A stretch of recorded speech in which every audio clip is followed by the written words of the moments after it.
I would like to call to order the City Council meeting for the City of Wheat Ridge, Colorado for October the 12th, 2020.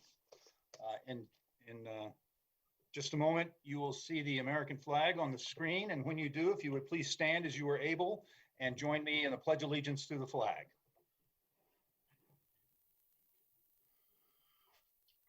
I pledge allegiance to the flag of the United States of America and to the republic for which it stands, one nation under God, indivisible, with liberty and justice for all.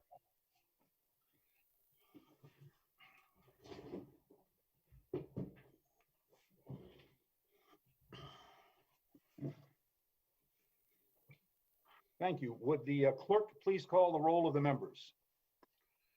Denise Hoppy. Present. Judy Hutchinson. Here. Zachary Urban. Present. Rachel Hulteen. Present. Amanda Weaver. Here. Corey Stites. Present. Leah Dozeman.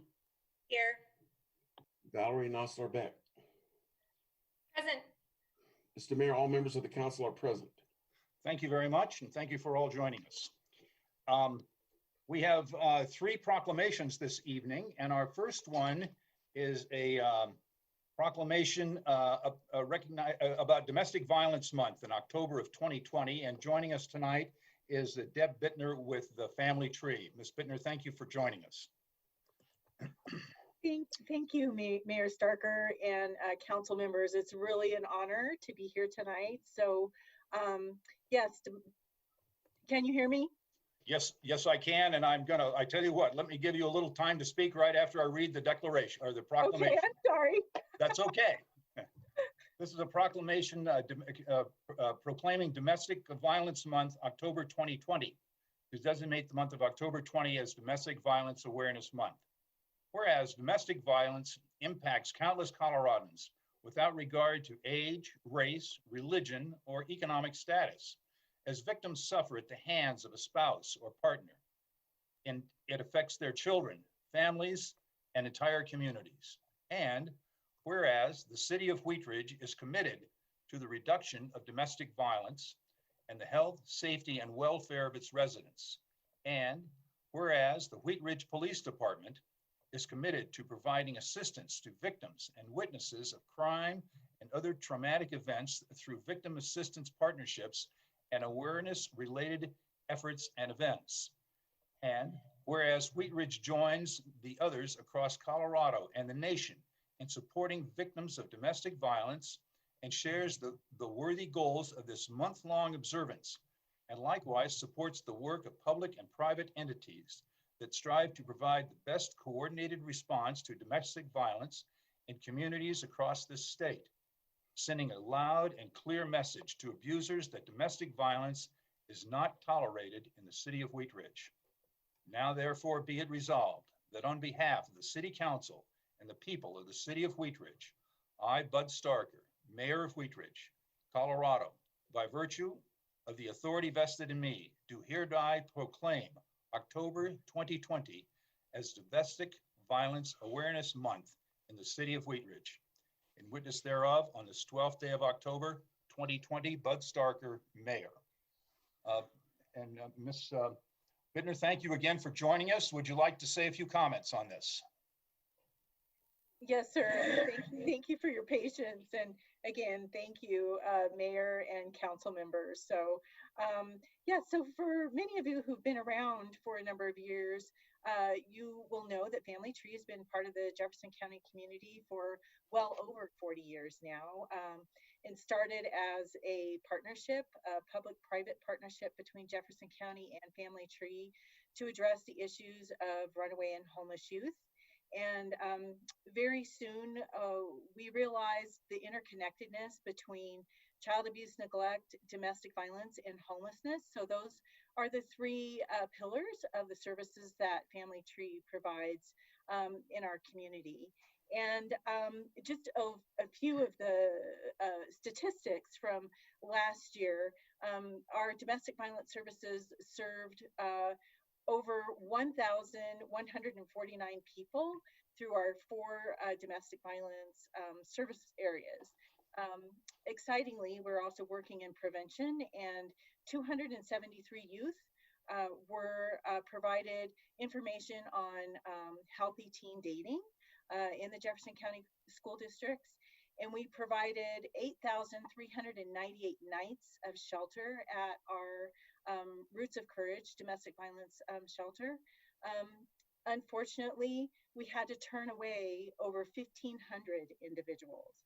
And part of that really started with COVID, because we are having to practice safety and social distancing. And so our capacity has been reduced. And it's tragic and sad when we have to turn people away, but we are working on alternatives, including relationships with a hotel here in the community, so that we are being able to provide individuals with a safe place to go. And just on a broader landscape, Jefferson County DA's office has said that their fast track numbers are up over 13.5% from January to September last year to January to September this year. Fast track cases for the entire year last year were 1,680. We're at 1,447 to date, and we still have 3 months to go. The severity is increasing in those cases, including over 40% in the felony includes strangulation. And strangulation is a very serious aggression on one's person and can potentially be deadly. I'd like to just give a plug for Family Tree and our work in our community as partners with Porchlight. Hopefully you all have heard of Porchlight. We're very proud to be partners in that. And hopefully Porchlight will be opening in November, and we will have 2 of our domestic violence programs located there, our legal outreach team and our domestic violence outreach team, our legal advocacy team and our domestic violence outreach team. So we appreciate it very much, and we're so thankful for the City of Wheat Ridge and the amazing police department at Wheat Ridge. They're absolutely our partners in this work. And we couldn't do it without our wonderful supportive community. So if anybody has any questions, I'd be happy to answer them at this time. Mayor, I think you're muted. I was actually muted. Thank you so much. And thank you, Ms. Bittner, for joining us. And thank you for the work that Family Tree does on this issue. And, not only in the month of October, which is when we recognize this issue, but 12 months a year. And I know that you do provide great service to our community and to your clients. And we really appreciate the amount of work that you do to keep our community safer and healthier. So thank you very much. And thank you for joining us tonight. Thank you. I have the next proclamation is in appreciation of Division Chief Dave Pickett in recognition of his dedicated service to the City of Wheat Ridge. And is Division Chief Pickett with us tonight? I am here. I don't know why the camera doesn't work, but hopefully you can hear me. Well, I can hear you and I recognize that distinctive voice. Chief Pickett, thank you for being here. Whereas the Mayor and City Council of the City of Wheat Ridge formally express appreciation to Division Chief Dave Pickett, who has dedicated his career in law enforcement and service to the City of Wheat Ridge. And whereas Division Chief Pickett has dedicated 36 years as a public service in law enforcement, and throughout his career, he has exhibited a commitment to the organizational values of the Wheat Ridge Police Department. And whereas Division Chief Pickett began employment with the Wheat Ridge Police Department on February 16th, 1984, served as a supervisor and manager for the Patrol Operations and the Support Services Division, promoted to the rank of Sergeant in 1988 and Commander in 2007. And whereas over the past 36 years, in conjunction with his assigned duties, Division Chief Pickett exhibited a strong commitment to training and teaching law enforcement skills, in particular firearms and arrest control techniques. And whereas Division Chief Pickett was an original member of the 1st Wheat Ridge SWAT team and eventually rose to become commander of the unit. And whereas in his first year on the job, Division Chief Pickett was awarded the department's Medal of Valor after being wounded during the capture of a suspect. And whereas Division Chief Pickett graduated from the Police Executive Research Forum's Senior Management Institute for Police, as well as Northwestern University's School of Staff and Command, and was on the Tactical Planning Committee for the 2008 Democratic National Convention, where he led an inner perimeter SWAT team.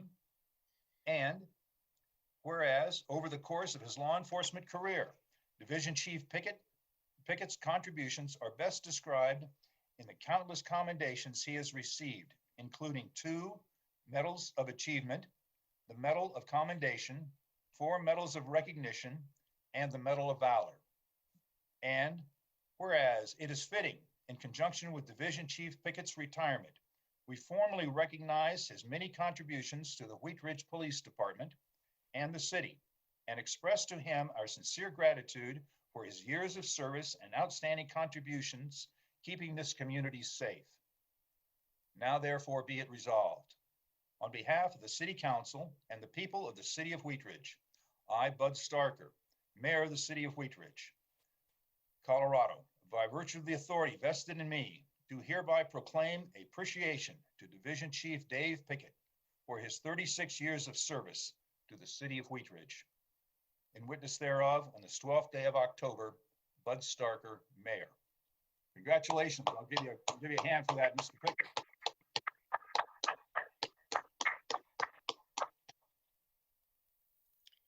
Thank you, Mr. Mayor. there- Thank you, City Council. And I just want to say that it has absolutely been my honor to serve as a member of the Wheat Ridge Police Department.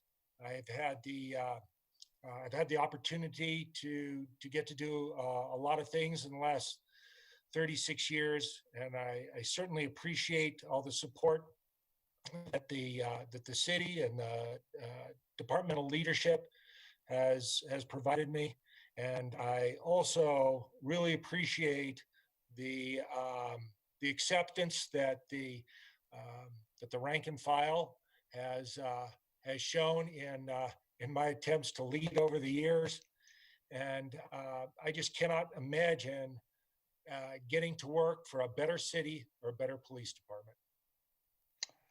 Well, Division Chief Pickett, we appreciate your service to our city. I know that you've been really a fixture in our police department for almost forever, and not only there, but doing great work and putting your life and your safety at risk to provide safety and security for our citizens, and that's a noble enterprise. And I want to thank you for your service, and also wish you a good next chapter in your long career, because I know that many great things are coming your way.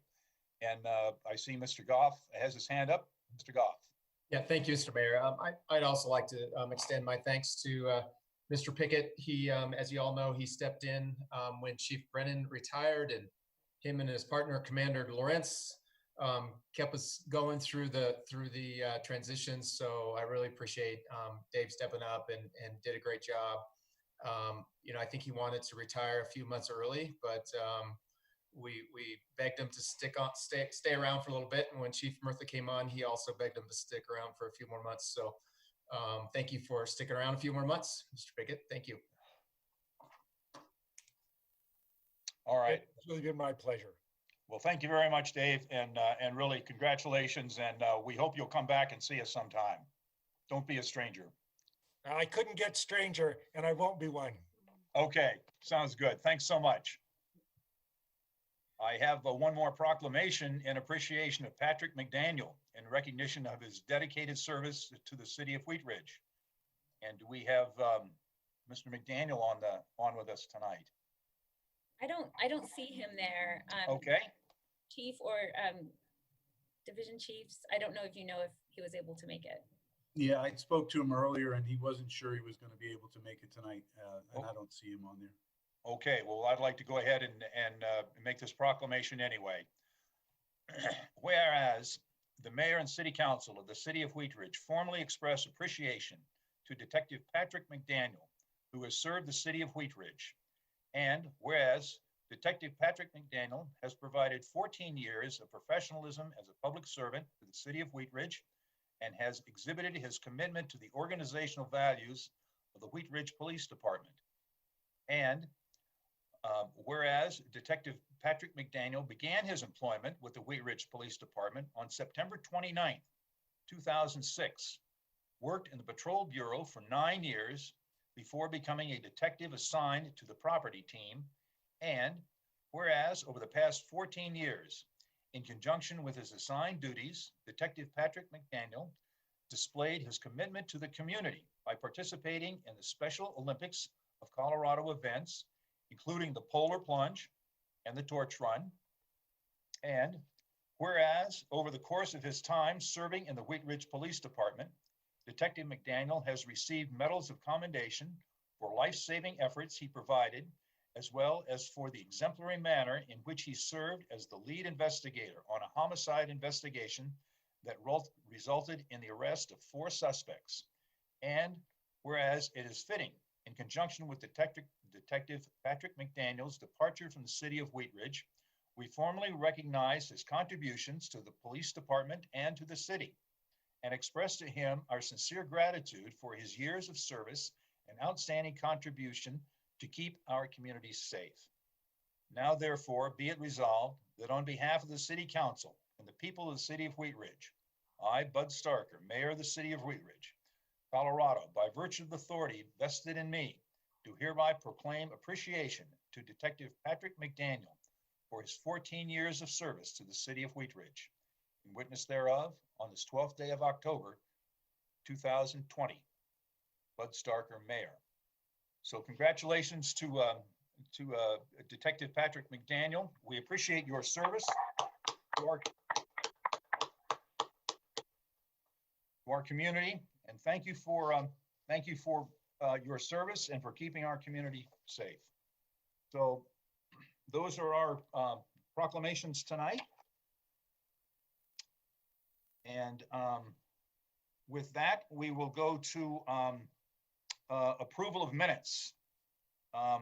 In your packet, counselors, you have the study session notes of September 21, 2020. If there are no objections raised, we will let those stand as presented. So ordered. You have the city council minutes for the meeting of September 28th, 2020. If there are no corrections, we will let those minutes stand as presented. So ordered. You have also in your packet special study session notes for September 28th, 2020.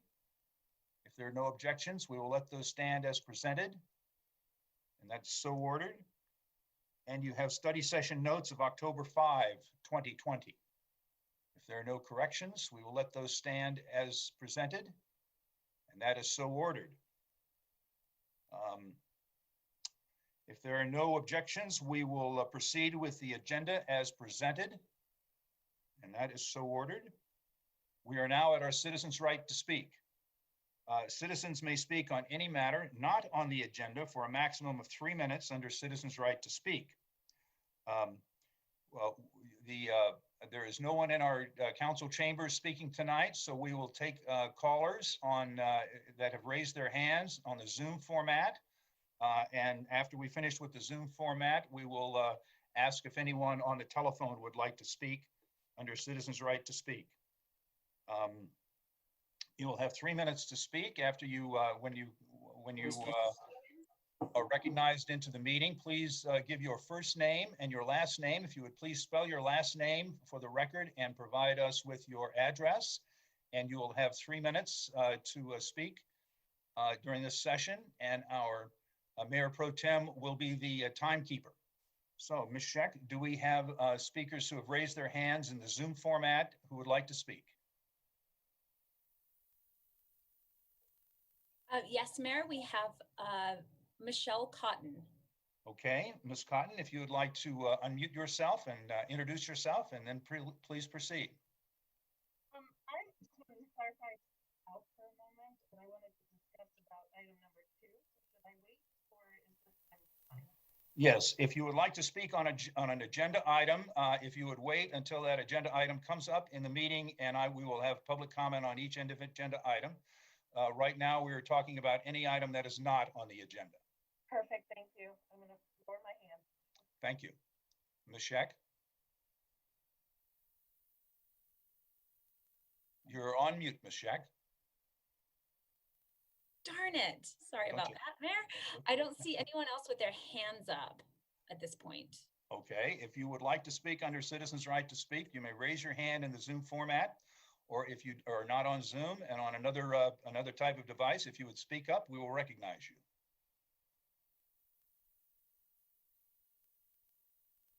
I don't hear anybody. We'll give it one more chance. This is our citizens' right to speak on any item not on the agenda. If you would like to speak, either raise your hand in the Zoom format or speak up, and we will recognize you. Okay, I don't hear anyone. We're going to close our citizens' right to speak, and we will go to our first agenda item. Mr. Stites, would you please introduce this item? Yes, thank you, Mr. Mayor. Council Bill number 18-2020, an ordinance amending Chapter 26 of the Wheat Ridge Code of Laws concerning sign and letter notice requirements for quasi-judicial public hearings, case number ZOA-20-06. At issue, requirements for notice for public hearings are provided in the city chapter and in Chapter 20, or in the city charter and Chapter 26 of the Code of Laws. This includes notice by sign and letter, as well as publication in the newspaper and on the city website. The purpose of this code amendment is to modify current practice related to the sign and letter notice, specifically to increase the number of posted signs required based on frontage length and parcel configuration, and to increase the letter notice radius from 300 feet to 600 feet for public hearings. Thank you very much. This is an ordinance on second reading. It is a public hearing, and I'm going to open the public hearing, and this is not quasi-judicial. So, Mr. Goff, do we have a staff presentation on this item? We do, very, very brief one. Ken Johnson, our Community Development Director. Mr. Johnstone. Thanks, Patrick and Mayor. Actually, Lauren Mikulak is here as well, who's been the point person on this one. So she's going to make a few comments. Okay, Ms. Mikulak. Thank you. Good evening. For the record, Lauren Mikulak, and I'm the planning manager with the Community Development Department. The ordinance before you tonight is a follow from our study session discussion that we had on August 3rd, and the proposed ordinance is consistent with the direction that council provided at the time. As noted, when Mr. Stites introduced this item, we're increasing the mailing radius from 300 to 600 feet, and that means the mailing for the neighborhood meetings and the public hearings now the same radius. That 600 feet is better aligned with other communities. 300 feet had been quite a bit lower than what other jurisdictions are typically using. We're also requiring more signs based on the parcel size and number of parcels involved. We did take some of your feedback from study session and another sort of 4 categories we used to determine how many signs are required. The council action form included an example property for each of those 4 categories. We have designed the posting signs, redesigned them. We're just using up the last maybe dozen or 2 of our old version. Planning Commission did hear this item at a public hearing on December 17th, and public comment at that meeting supported increasing the notice. There were a few comments suggesting it be increased even further. We did not receive any additional public comment after Planning Commission and prior to this hearing. We are recommending approval. I do have some of those graphics and tables if we need to pull them up, but otherwise I'm happy to take any of your questions. Okay, thank you very much. Before we go to questions from council, I would like to open this up to questions from the public.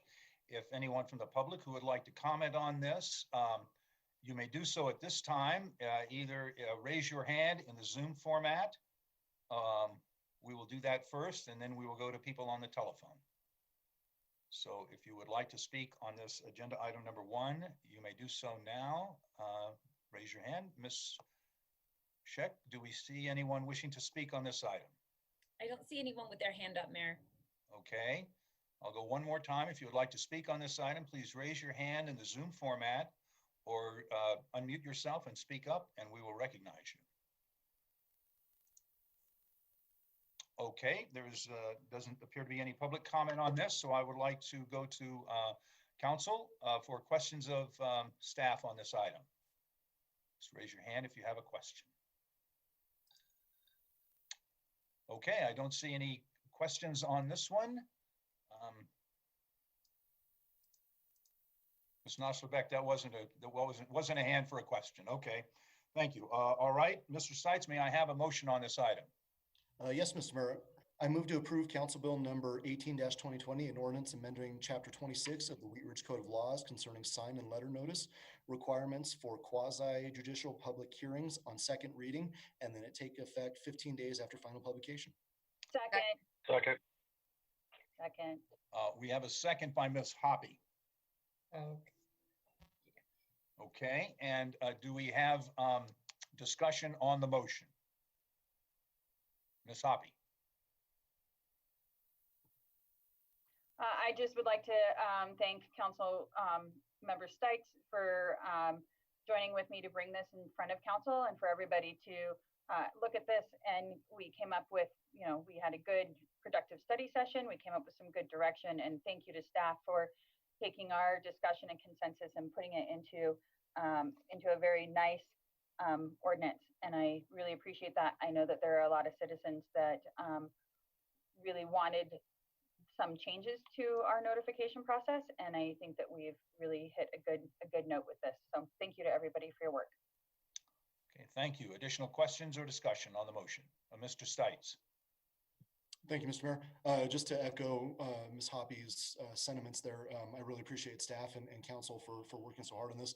And I know it doesn't go quite as far as some wanted, and probably as far as I wanted when we kind of started down the process, but I think it's a realistic balance between what other cities are doing, and it's going to bring hopefully more people to the conversation as far as our quasi-judicial public hearings. So I appreciate all the work. Thank you. Thank you. Any further discussion?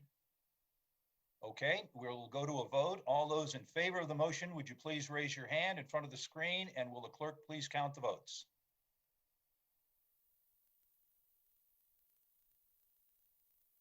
Motion is passed unanimously, Mr. Mayor. All right, we will not go to the no side, and we will go on to agenda item number 2.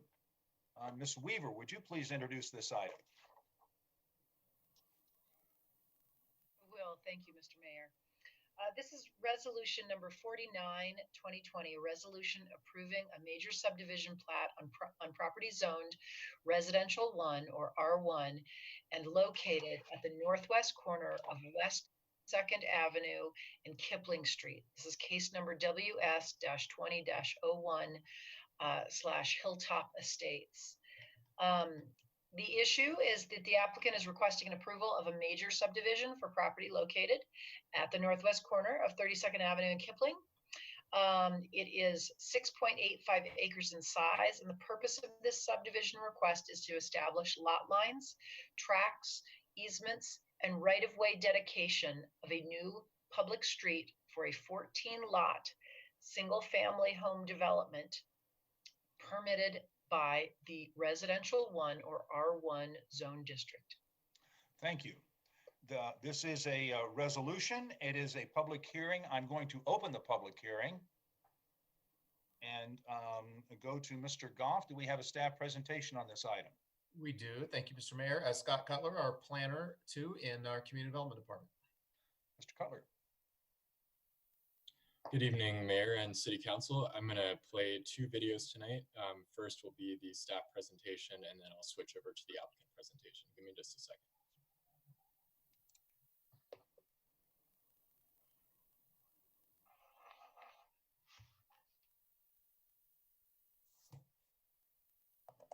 Can you all see that video on my screen?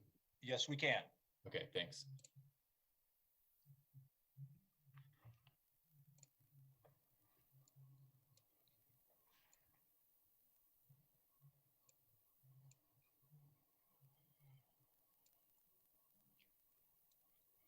It says I'm offline, so I'm going to try to restart the video somehow. Okay, we'll, Give me just a second. that's fine.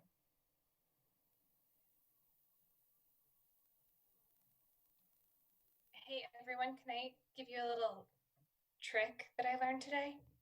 So, On Zoom, if you hold down your space bar, it takes you off of mute.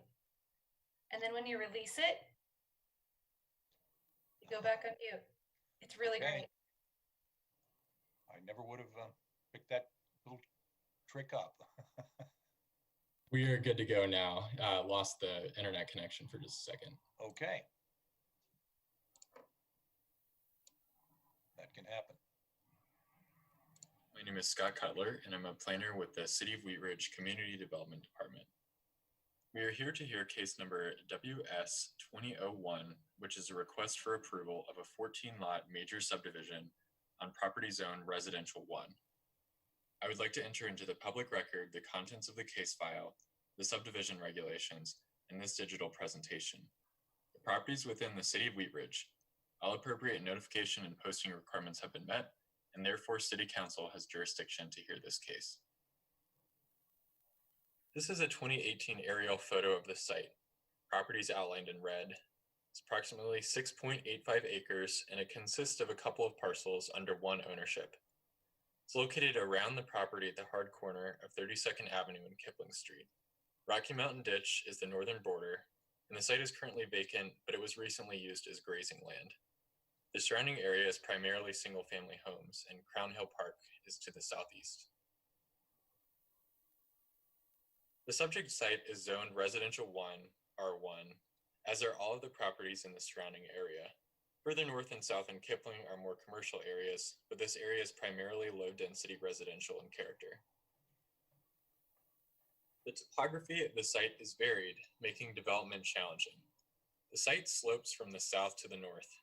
Each orange contour shown here is 5 feet of elevation change, so portions of the site are up to 40 feet higher than others. The topography and shape of the property affect the ability to develop under a standard zone district. So as you'll see in a minute, the resulting lot shapes and street reflect the conditions on the property. Subdivision regulations are found in Article 4 of the Zoning Code. A subdivision is a reconfiguration of lots, tracts, or parcels for sale or development. A plat is a technical document that removes, creates, or defines property lines, allows the city to evaluate right-of-way, and allows the city to evaluate construction documents. It does not change the zoning, it does not change permitted uses, and it does not look at site design or building placement for individual properties. It enables development already permitted by the current zoning. The purpose of the request is to create legal lots for 14 single-family homes, which will allow the site to develop and lots to be sold. Tracts for the purposes of drainage, easements, and landscaping are also established by the subdivision. A new public street, Hillside Drive, will provide access to most of the lots and connect to 32nd Avenue, aligning with the existing Hillside Drive to the south. The plat also establishes multiple access, utility, and drainage easements. All lots will meet the R1 requirements for at least 12,500 square feet of lot area and 100 feet of lot width. Due to the shape of the property, there are also 2 flag lots, which are only required to be 25 feet wide at the street frontage, expanding to 100 feet wide at the main part of the lot. Cul-de-sac lots are only required to be 30 feet wide and then expand out. The lots will be shown on the next couple of slides. This is an excerpt from page 2 of the plat document, which is Exhibit 3 in the staff report. The main streets are shown, including the new Hillside Drive, which will provide access to lots 3 through 14. The Rocky Mountain Ditch is on the north side of the site. The 3 tracks are shown in gray. The next slides will show some more detail, so I'll move along. This is the eastern portion of the plat with major easements and tracts annotated. 2 tracts are shown in green, which will function as open space, and Tract A at the northeast corner also contains an underground water detention facility. A pedestrian easement, shown in light blue, will allow a sidewalk to connect from the Hillside Drive cul-de-sac to a new sidewalk on Kipling Street being built as part of this development. Tract B, shown in gray, will provide access to an existing home on the adjacent property. A driveway currently exists in this location, and access to that property is not being changed, just preserved under Tract B in an easement.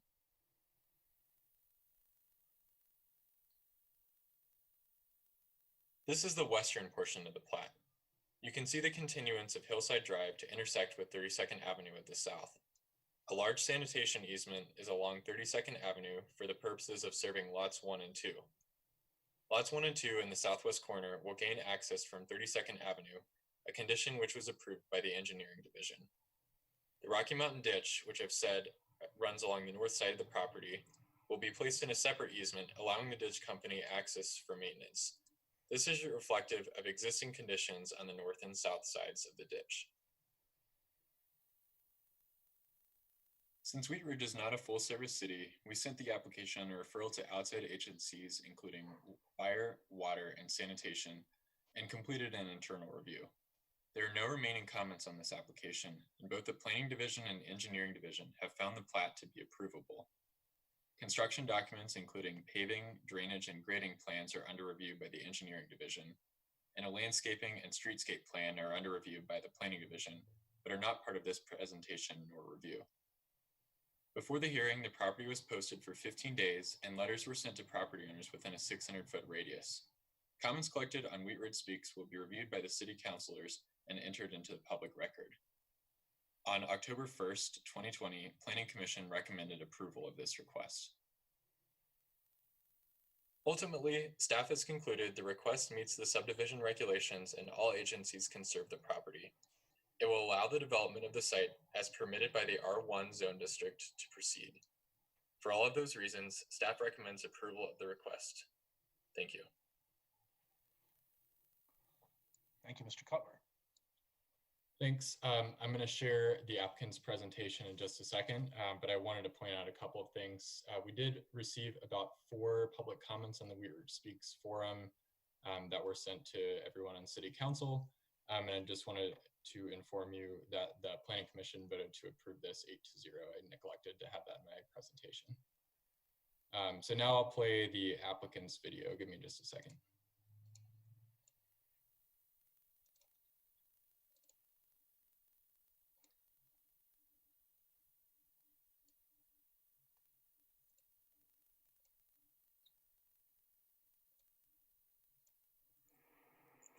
Hello, and thank you for joining us today. My name is Brad. I'm with Workshop Colorado. I'm here to present a major subdivision called Hilltop Estates. Hilltop Estates is a subdivision of a tract of land located in the northeast quarter of Section 28, or more commonly known as the northwest corner of 32nd and Kipling. Hilltop Estates is roughly a 6.8 acre parcel. It is currently zoned R1 and is vacant. Our current proposal is to subdivide into 14 single-family custom home sites. Each of these custom home sites will conform and meet all of the minimum requirements of the R1 zoning set forth by Wheat Ridge. As part of our project, we plan on completing several public improvements. Some of these improvements consist of improvements along Rocky Mountain Ditch, improvements along Kipling Street, and improvements along 32nd Avenue. The entrance to our subdivision will be off of 32nd Avenue, directly across from Hillside Drive. We plan on subdividing and building 14 single-family custom homes here. Workshop Colorado is a full-scale design build firm located and native to Colorado. Workshop Colorado has completed well over 200 homes in the single-family market. Some of our recent projects in Wheat Ridge consist of Mirkwood Estates at 32nd and Robb Street, Quail Creek Estates at 32nd and Quail.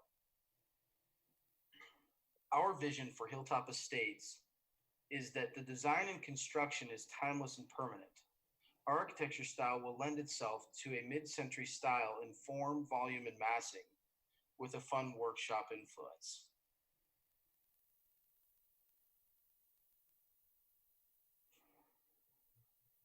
please take a minute to review the plat that we are proposing for a 14-lot, single-family subdivision that conforms to the R1 zoning, which is already in place for this property.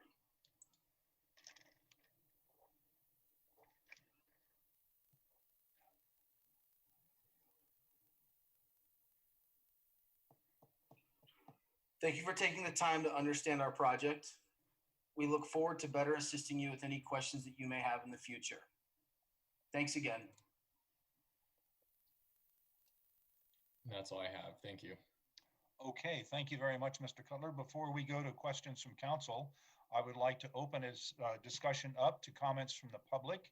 If you would like to speak on agenda item number 2, if you would raise your hand in the Zoom format, or when we're finished with the Zoom format, we will go to folks on the telephone. If there's, Ms. Scheck, is there anyone who has raised their hand in the Zoom format who would like to speak on this item? Yes, Mayor. We have Scott Abel with Melody on deck. Okay, Mr. Abel, if you would please introduce yourself and give us your address, you may continue.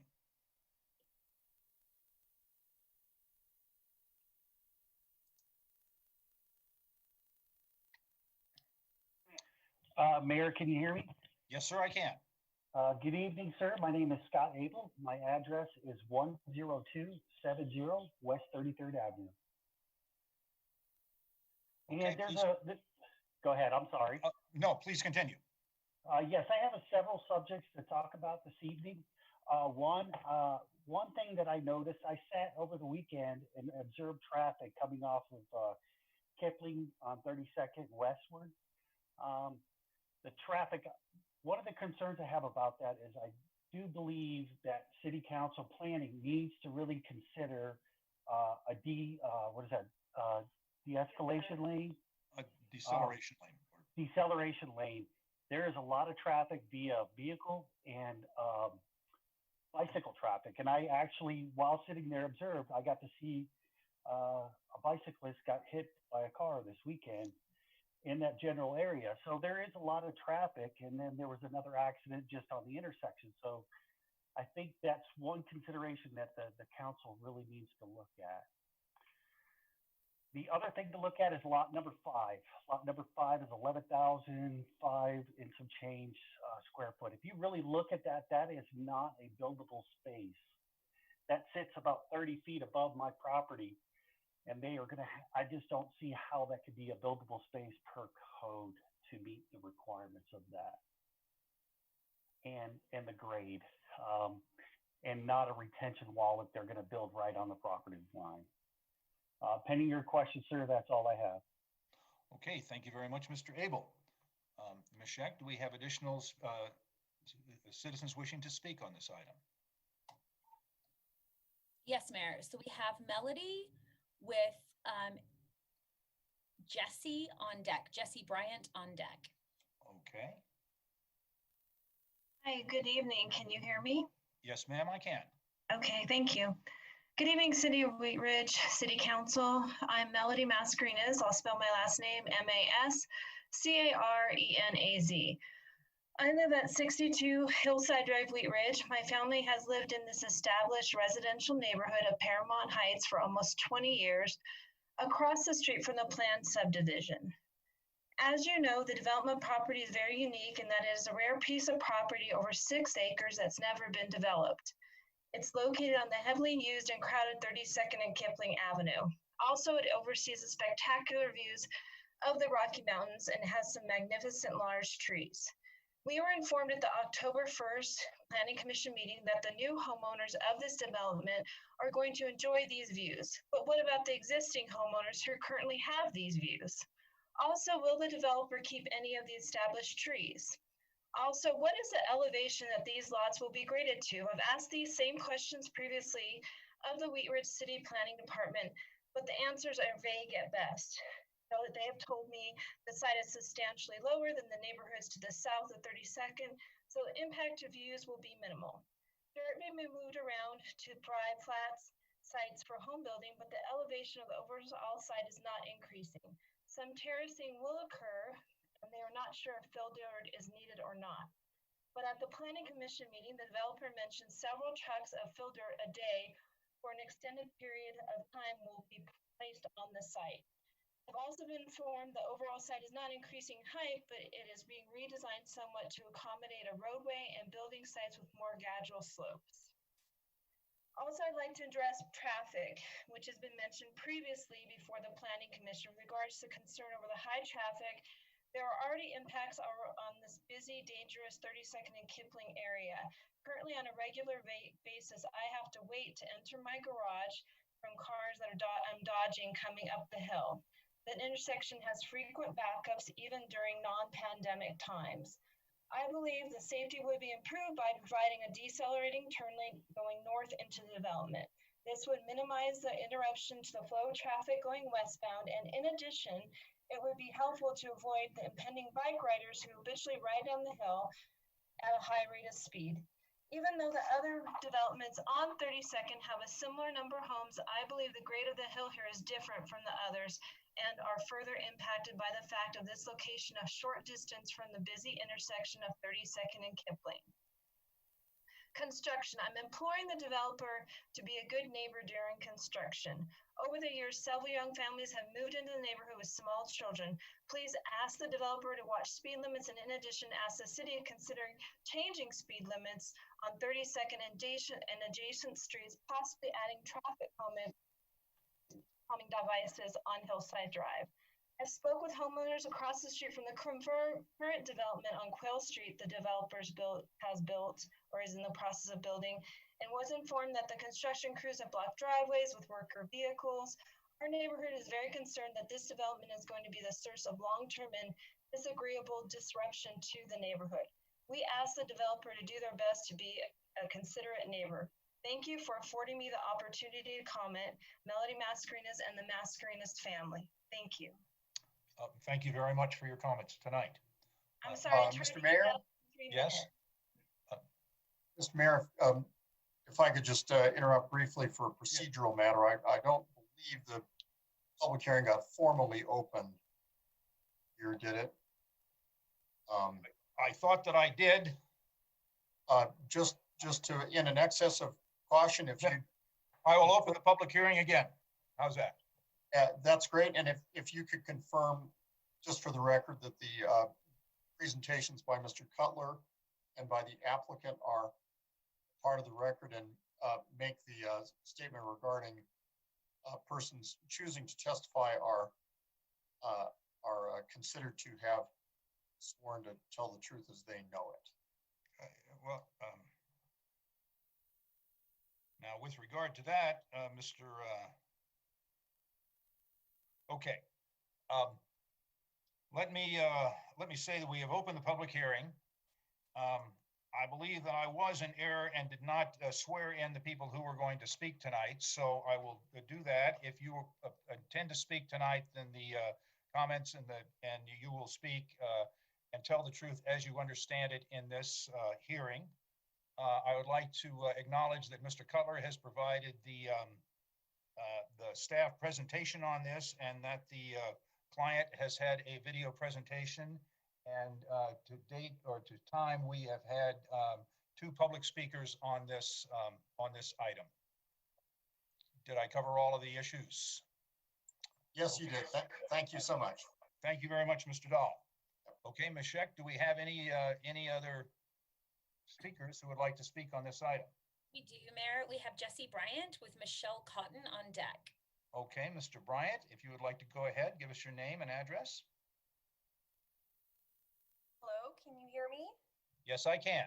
Okay, this is Jesse Bryant. I live at 3250 Miller Street, which is right at the corner of 32nd and Miller. My property butts up to the ditch and in the far west corner of the lot that we are talking about, so right across from lot 1. I had a few questions and just concerns regarding this. I am happy that we're considering single family homes as opposed to condos or something larger, which had we previously been brought up. I do still feel like 14 single-family homes is a lot for that property because of the sloping, and I feel like it'll impede on the privacy of myself and my neighbors along 33rd. I feel like people will all be looking in our backyards. I know in the presentation, improvements along the Rocky Mountain ditch were mentioned, and I'm very curious what those specifically are. Right now, there's a lot of cottonwood trees there that would maybe provide some coverage, so I would like more information on what those improvements are, if trees would be removed, or what that means and looks like. Another concern that was raised in some letters and has been raised in other city council meetings regarding that property is the high water table that we have in this neighborhood and the flooding issues that we've had in the past. So I have concerns that adding that many more houses and all of the pressure that'll put on the land and development there will further raise the water table, and there'll possibly be flooding downhill, which would again be my property and everyone around along 33rd and further down. And like other people have mentioned, I think we need to really take into consideration the traffic, the fact that 32nd is a major bike highway and people are really coming down that slope right there at an incredible speed, and having an in and out to a cul-de-sac there could potentially be dangerous for bikers and walkers going up to Crown Hill Park. So yes, I would love to see if we could stick with the 6 single-family homes for what I believe this property is zoned for right now without needing any further rezoning. Yeah, and I hope we can get some answers to what these improvements along the ditch mean. So thank you very much for your time. Thank you very much, Ms. Bryant. And just to be clear, this is not a rezoning on this property. It's a approval of the plat. Ms. Scheck, do we have our next speaker? We do. Mayor, we have Michelle Cotton with Ellen on deck. Ms. Cotton? Hi, Mr. Mayor, greetings, council. I just wanted to, reiterate what everyone has really talked about concerns about traffic, concerns about the terracing, grading that's going to be involved, construction-free construction traffic. There seemed that there was a previous wetland there. I know during the planning phase they said it was not a federally protected wetland, but there are some environmental concerns. We have great horned owls back there, hawks all the time. It's concerning. The shifting soils, the amount of sort of weight that would be, just kind of up on top of us. I know that there was discussion that all the cottonwoods and everything was going to be cleared out according to the ditch company. So that's concerning too, where all of that would be gone. But my biggest concern really is like the property lines. And again, I'm not a surveyor. I don't know, but when I look at the lots, it looks like the lots are drawn up to my property line across from the ditch. And even if it is the midline of the ditch, it seems like the lots are larger on the draft plan. So that concerns me. And then lot 5, my understanding is that all these lots for R1 should have a 100-foot lot width requirement, and why a flag lot is allowed when they're going to be terracing and grading everything to begin with. So I just feel like the lots are going a little funky, and the project is just jamming too many homes on the property. So thank you. Thank you, Ms. Cotton. I didn't get your address. Could you give us your address, please? I apologize. It's 310 West 33rd Avenue. All right. Thank you very much. Ms. Scheck, our next speaker. Yes, Mayor, we have Ellen with Stan on deck. So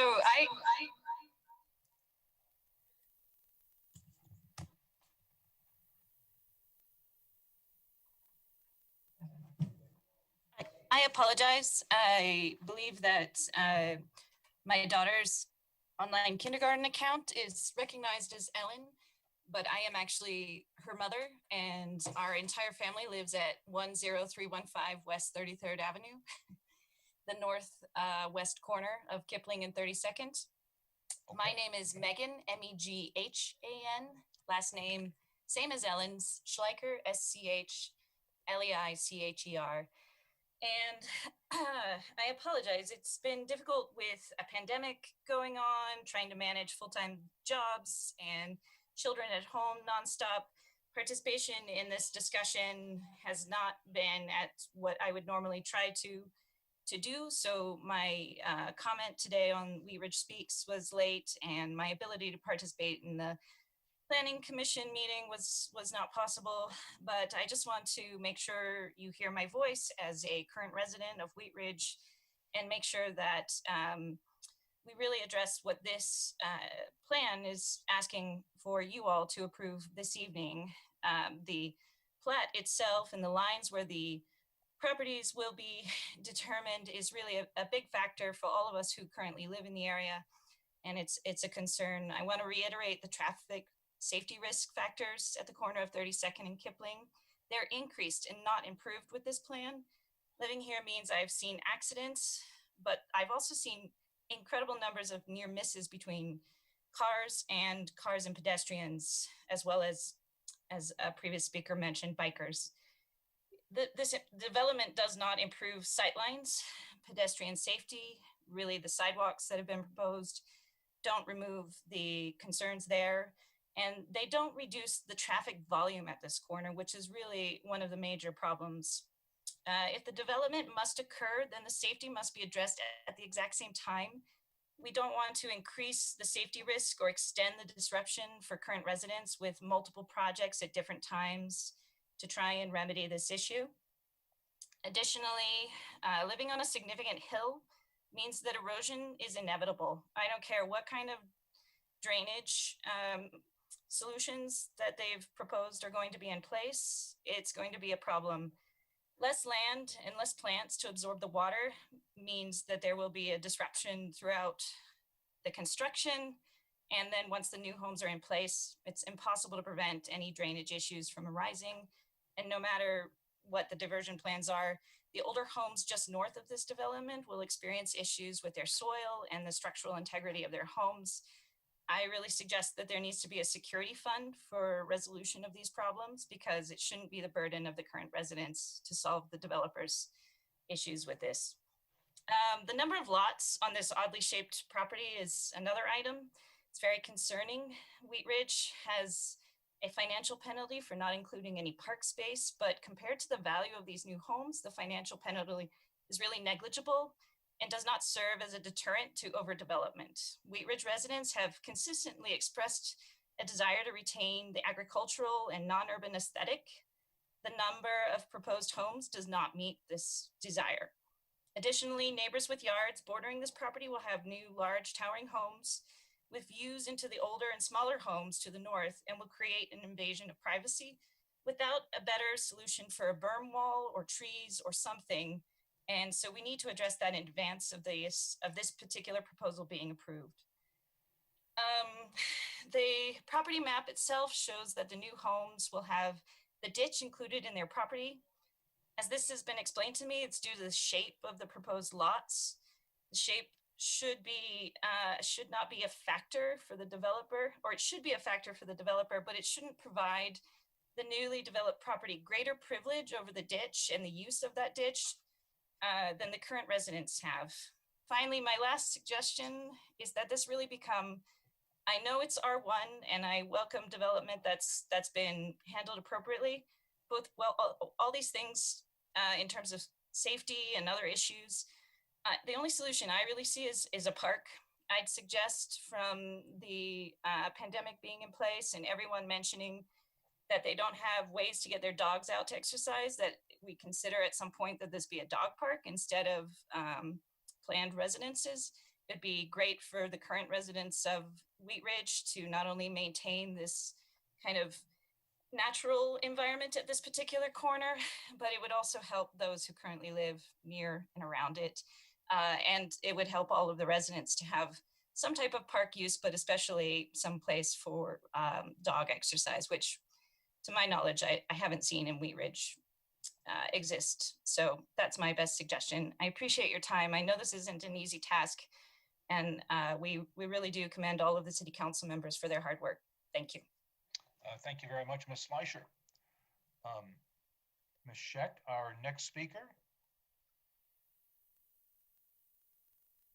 Hello. Thank you, Mayor. We have Stan with Suzanne on deck. Hello, can you hear me? Yes, sir, I can. Okay, good evening, Mr. Mayor, councilors, and staff. My name is Stan Koniz, K-O-N-I-Z, and I live at 10100 West 33rd Avenue. And this development is literally in my backyard. So I wanted to raise a couple issues that came up at the Planning Commission that I think that the council needs to be aware of and further address. And one is the desire of the ditch company to level all the cottonwood trees along the right-of-way. I went out today and counted 8 of them, and they're grand old trees, some of them probably over 100 years old. And the ditch company has made it clear to me many times that they do not own any trees, but if they had their choice, they would cut every tree down along the ditch right away, and basically put the ditch in a concrete sleeve. Well, that's not really the attitude that I think Wheat Ridge, being known as Tree City USA, wants to promote. And so that was an item raised at the Planning Commission. The other item I raised at the Planning Commission was the amount of fill dirt that would need to be brought in. And I, at the time, ballparked 2,000 semi-truckloads. And the developer who was online at the time poo-pooed that and said, oh, no, it won't even be 500. Well, 500 is still a lot. But I went up and measured the size of the existing dry pond, and to just fill that pond would be over 500 truckloads, let alone raising the grade to 32nd Avenue where Hillside Drive is supposed to come in, which is 10 feet below 32nd. So, we're right back to talking 2,000 truckloads. They said it would be no more than 10 truckloads a day. So do the math. I mean, 200 days of trucks coming up 32nd Avenue. People tonight have raised the issue of traffic. My goodness, talk about traffic.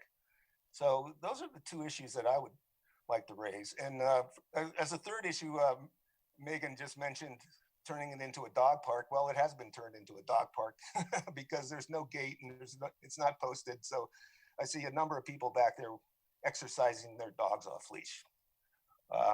So I will leave it there and hope you consider those options. Thank you very much, Mr. Koniz. Ms. Scheck, our next speaker. Mayor, we have Suzanne with Frere on deck. Okay. Hi, good evening, City Council. My name is Suzanne Schuett. Hi, Allie. I live at 3330 Parfait Street, right across from Prospect Valley Elementary School. I would agree with almost everybody else's concerns, and I'll save the council's time and not reiterate all of those. A couple things I would like to emphasize, however. So I have watched the Quail Street as well as the Robb Street from Workshop go up. They are beautiful homes.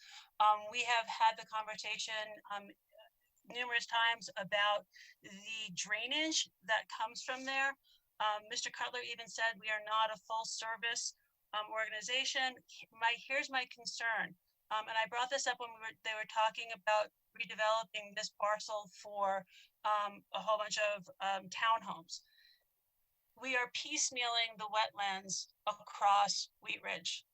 So if you go past, so the new development that went up across the street from Prospect Valley Elementary School to the west, there was a beautiful wetlands there between that piece of property and some very large horse properties that actually crosses the ditch that's there. I believe that's the end of Sim Street. It goes to the ends of Sim. So literally there was a wetland that went from a ditch and a whole bunch of wetlands that went from basically Prospect Valley Elementary School down behind all of their, behind Five Bridges Farms and everything else. The feeder for that wetland was the Robb Street development and also the Quail Street development. Both of those wetlands have been filled in. If you take that and you draw if you take it from that point and you draw a southeast line, you end up at Crown Hill Park. So all of the animals that are in that area, all of the coyotes that we love to hear at night yipping in the middle at 1 o'clock in the morning coming through, that is their drainage and that is what they follow.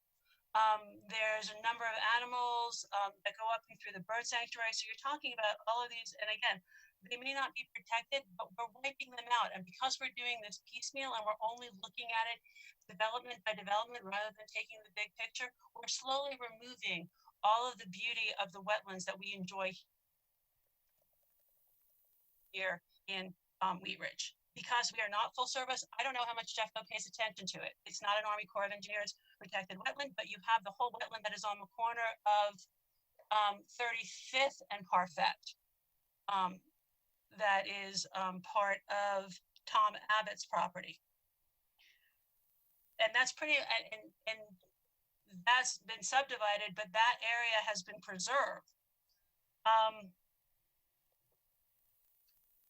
I would urge the council to, as we're going through parcel by parcel and looking at these developments, to take a bigger picture of what is happening with all of these wetlands in the areas that we love and enjoy here. The other thing, talking about Ms. Mascarena's comments about numerous construction vehicles, I have myself called numerous times to the Wheat Ridge Police Department because we've had construction vehicles come flying up Parfait Street because they don't want to go all the way to Kipling and down and around, and their GPS sends them up Parfait Street through a school zone. And they have broken the right-of-ways that are along Parfait because we do not have speed bumps. They chose Parfait rather than Nelson to come up. And so again, if they are considering this with Workshop, we've had issues with both Workshop and the developers who did the Quail, the larger houses on Quail there. The other thing that I would love to reiterate is I don't think anybody has brought this up, which was the discussions and the concerns having to do with numerous homes going into that area. Again, when they were talking about the townhomes, the other issue that was brought up had to do with Consolidated Mutual Water, that the water pressure in that area and the water pressure in my home, which is all the way downstream from there, downhill from there, is nominal. We've had all kinds of issues with maintaining water pressure and water supply. So, thank you. Thank you, Ms. Schuett. Ms. Scheck, our next speaker. Thanks, Mayor. We have Freyer with Steve on deck. Okay. Hello, can you hear me? Yes, I can. Okay, hello. My name is Dan Freyer, F-R-A-Y-R-E, and I recently bought the property at 3351 Kipling, which is just north of the ditch there off of Kipling. And I was looking at or hearing this evening that the plan is to add a sidewalk as part of this project coming down on the west side of Kipling, so that they could have access into these new properties. And there is no sidewalk there right now, and there's no sidewalk in front of my property either. I'm wondering, am I going to be forced to put in a sidewalk as part of this project? Should it go through? Or how's that going to happen? Because there is a bit of sidewalk just north of me where the church is at, but that's where it stops. I'm just curious about that. That's all. I don't believe we have that answer at this time, Mr. Freyer.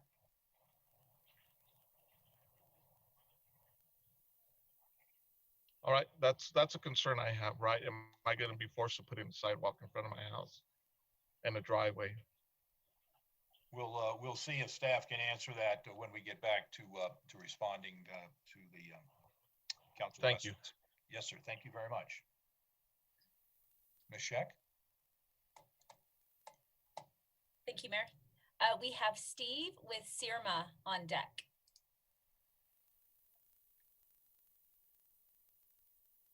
Steve Merritt. Yes, can you hear me? Yes, sir, I can. Thank you. Thank you, City Council members.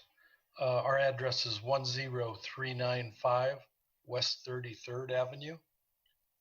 And I would just like to reiterate the concerns. I want to thank Suzanne Schuett for coming in with some experience with development in her neighborhood near Prospect Elementary.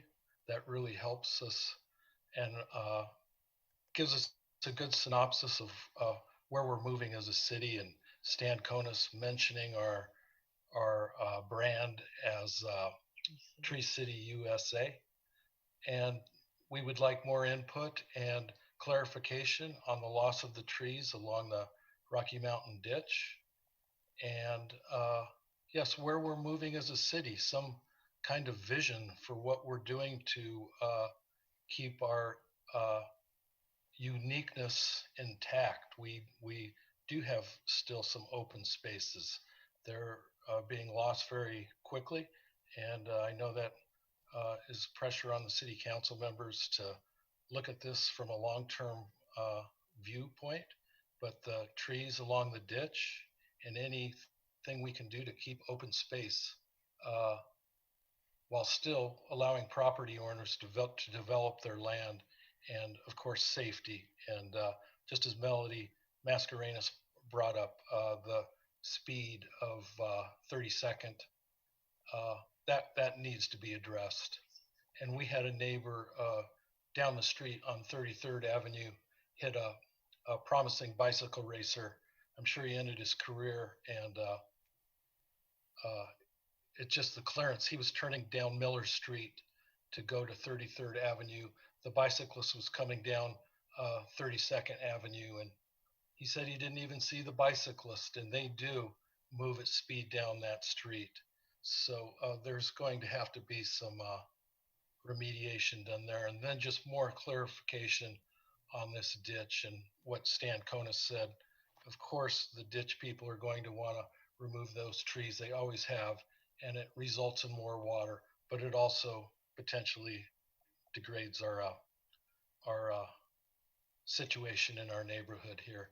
A lot of raptors in those cottonwoods. We love seeing them and hearing them, and much appreciated for all your time and hard work. Thank you.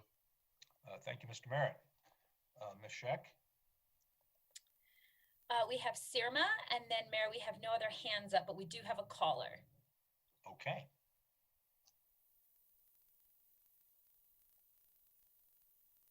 Good evening. My name is Sirma Quinones. The last name is Quinones, and I live at 10270 West 33rd Avenue. Thank you so much for this opportunity to speak tonight. I did make a comment on mic today, but I just wanted to make sure that my voice was heard.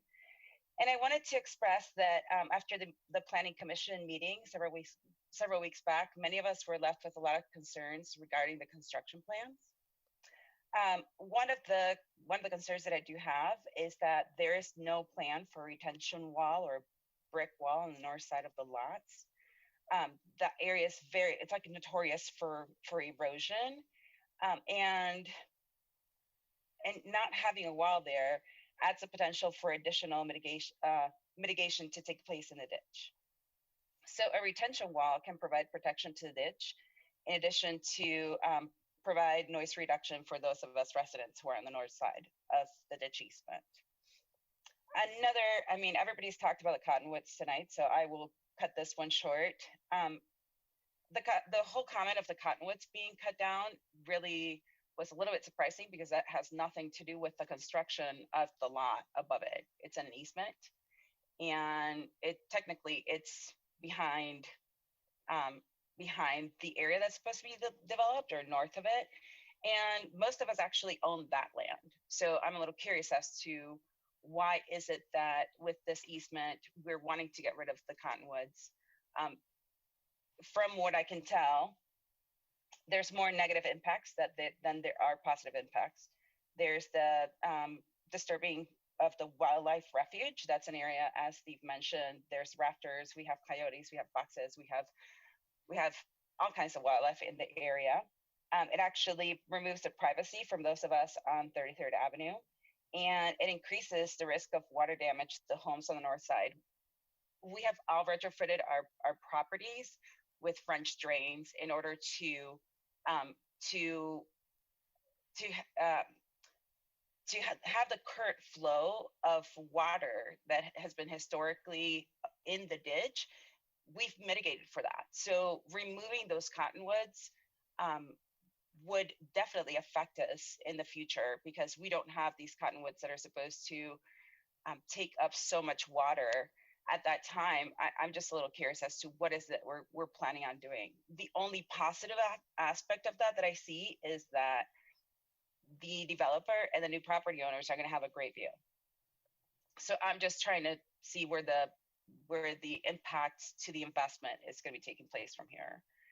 Also in lot number 5 in the draft that was provided to us, which was different from the one that was in the video tonight. It does appear that the lot lines are coming, the property lines are coming across the ditch all the way into the property that we actually own, despite the fact that it's an easement, it's still our property. So I am concerned without a retention wall, how are we going to support a home in that tiny lot that is known for erosion? So frankly, it's not that I'm opposed to the development taking place in the area. It's how we're developing the area. Are we trying to squeeze too many homes into this property? And what is going to be the impact to the rest of us? Because we have invested in Wheat Ridge, we have already invested in the community, and we are part of this community, and we plan on staying in this community. And I'm just a little curious as to what the city is going to do to keep us as a part of the community that we have been a part of. Thanks for your time. Thank you, Ms. Quinones. Ms. Scheck, do we have any more callers on the Zoom format? Those were all the hands that were up, Mayor. Okay, but you did say we had a telephone caller who would like to speak? I don't know if they'd like to speak, but I just wanted to note there is at least one person that won't have the ability to put their hand up. Okay, so it looks like we've got all of the hands of the people that raised their hands in the Zoom format. If you're on the telephone and would like to speak on this item, if you would please unmute yourself and indicate that you'd like to speak, I'm happy to recognize you. All right, I will, one more call for public comment on this item. If you would like to speak from the public on this item and have not had a chance to speak, you may speak now. If you'd speak up, I'm happy to have you talk with us.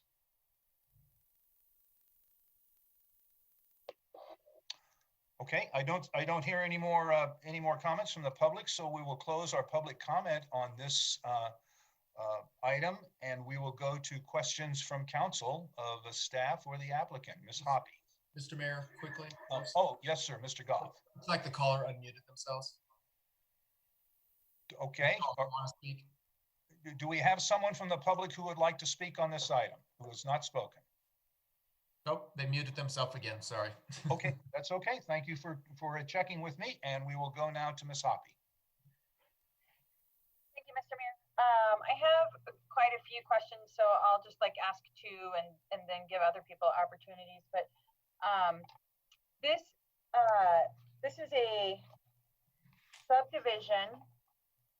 The subdivision plat. That's a technical document. The review is ministerial action.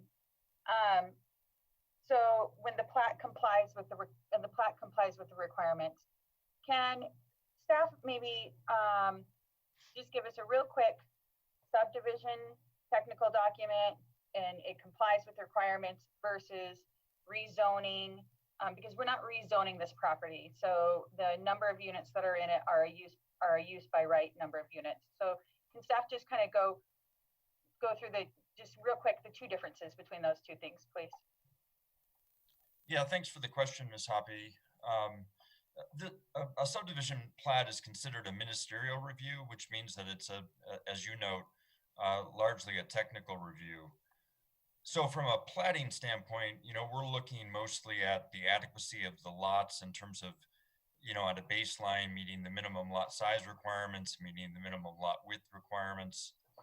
Scott noted in his summary that there are, I think, 2 flag lots that meet the minimum requirements for flag lots in our regulations. We look at the adequacy of easements to provide utilities. We look at the adequacy of the design of the street and the adequacy of the things like stormwater detention. Those are kind of the fundamental things that we look at as part of the subdivision plat review process.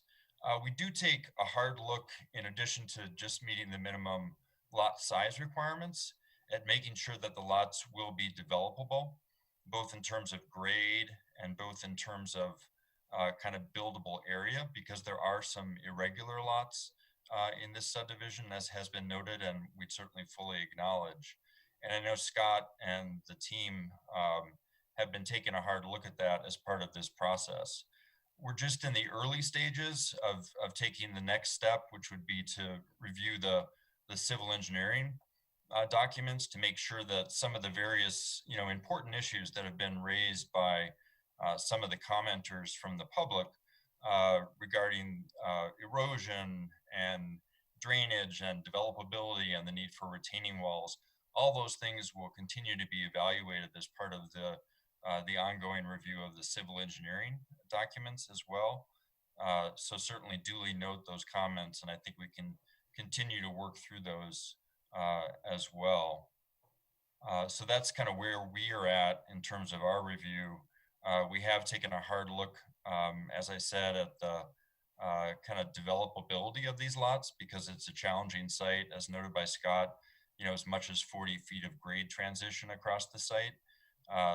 And, I think we're pleased that the site is moving forward under the R1 zoning as a single family subdivision, as we've, over the years entertained on some level or another various potential to rezone the property, which this property owner is not proposing to do. They are indeed proposing it to develop it under the R1 zoning, which it's been zoned for, I think the full time that it's been within the city of Wheat Ridge. Thank you. And just real quickly, if it were a rezoning, then we would actually be looking at different documents. They would have more of an idea of what we would like to build, but we are requesting permission to rezone it to build that. And this is already in R1, so therefore we don't have to look at a rezone because it's a use by right for the zoning that it already has, correct?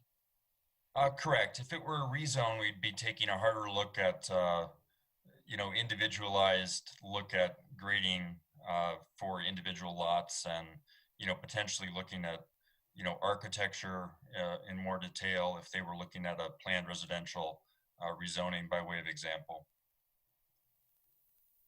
Thank you. Thank you. Mr. Stites and then Ms. Weaver. Thank you, Mr. Mayor.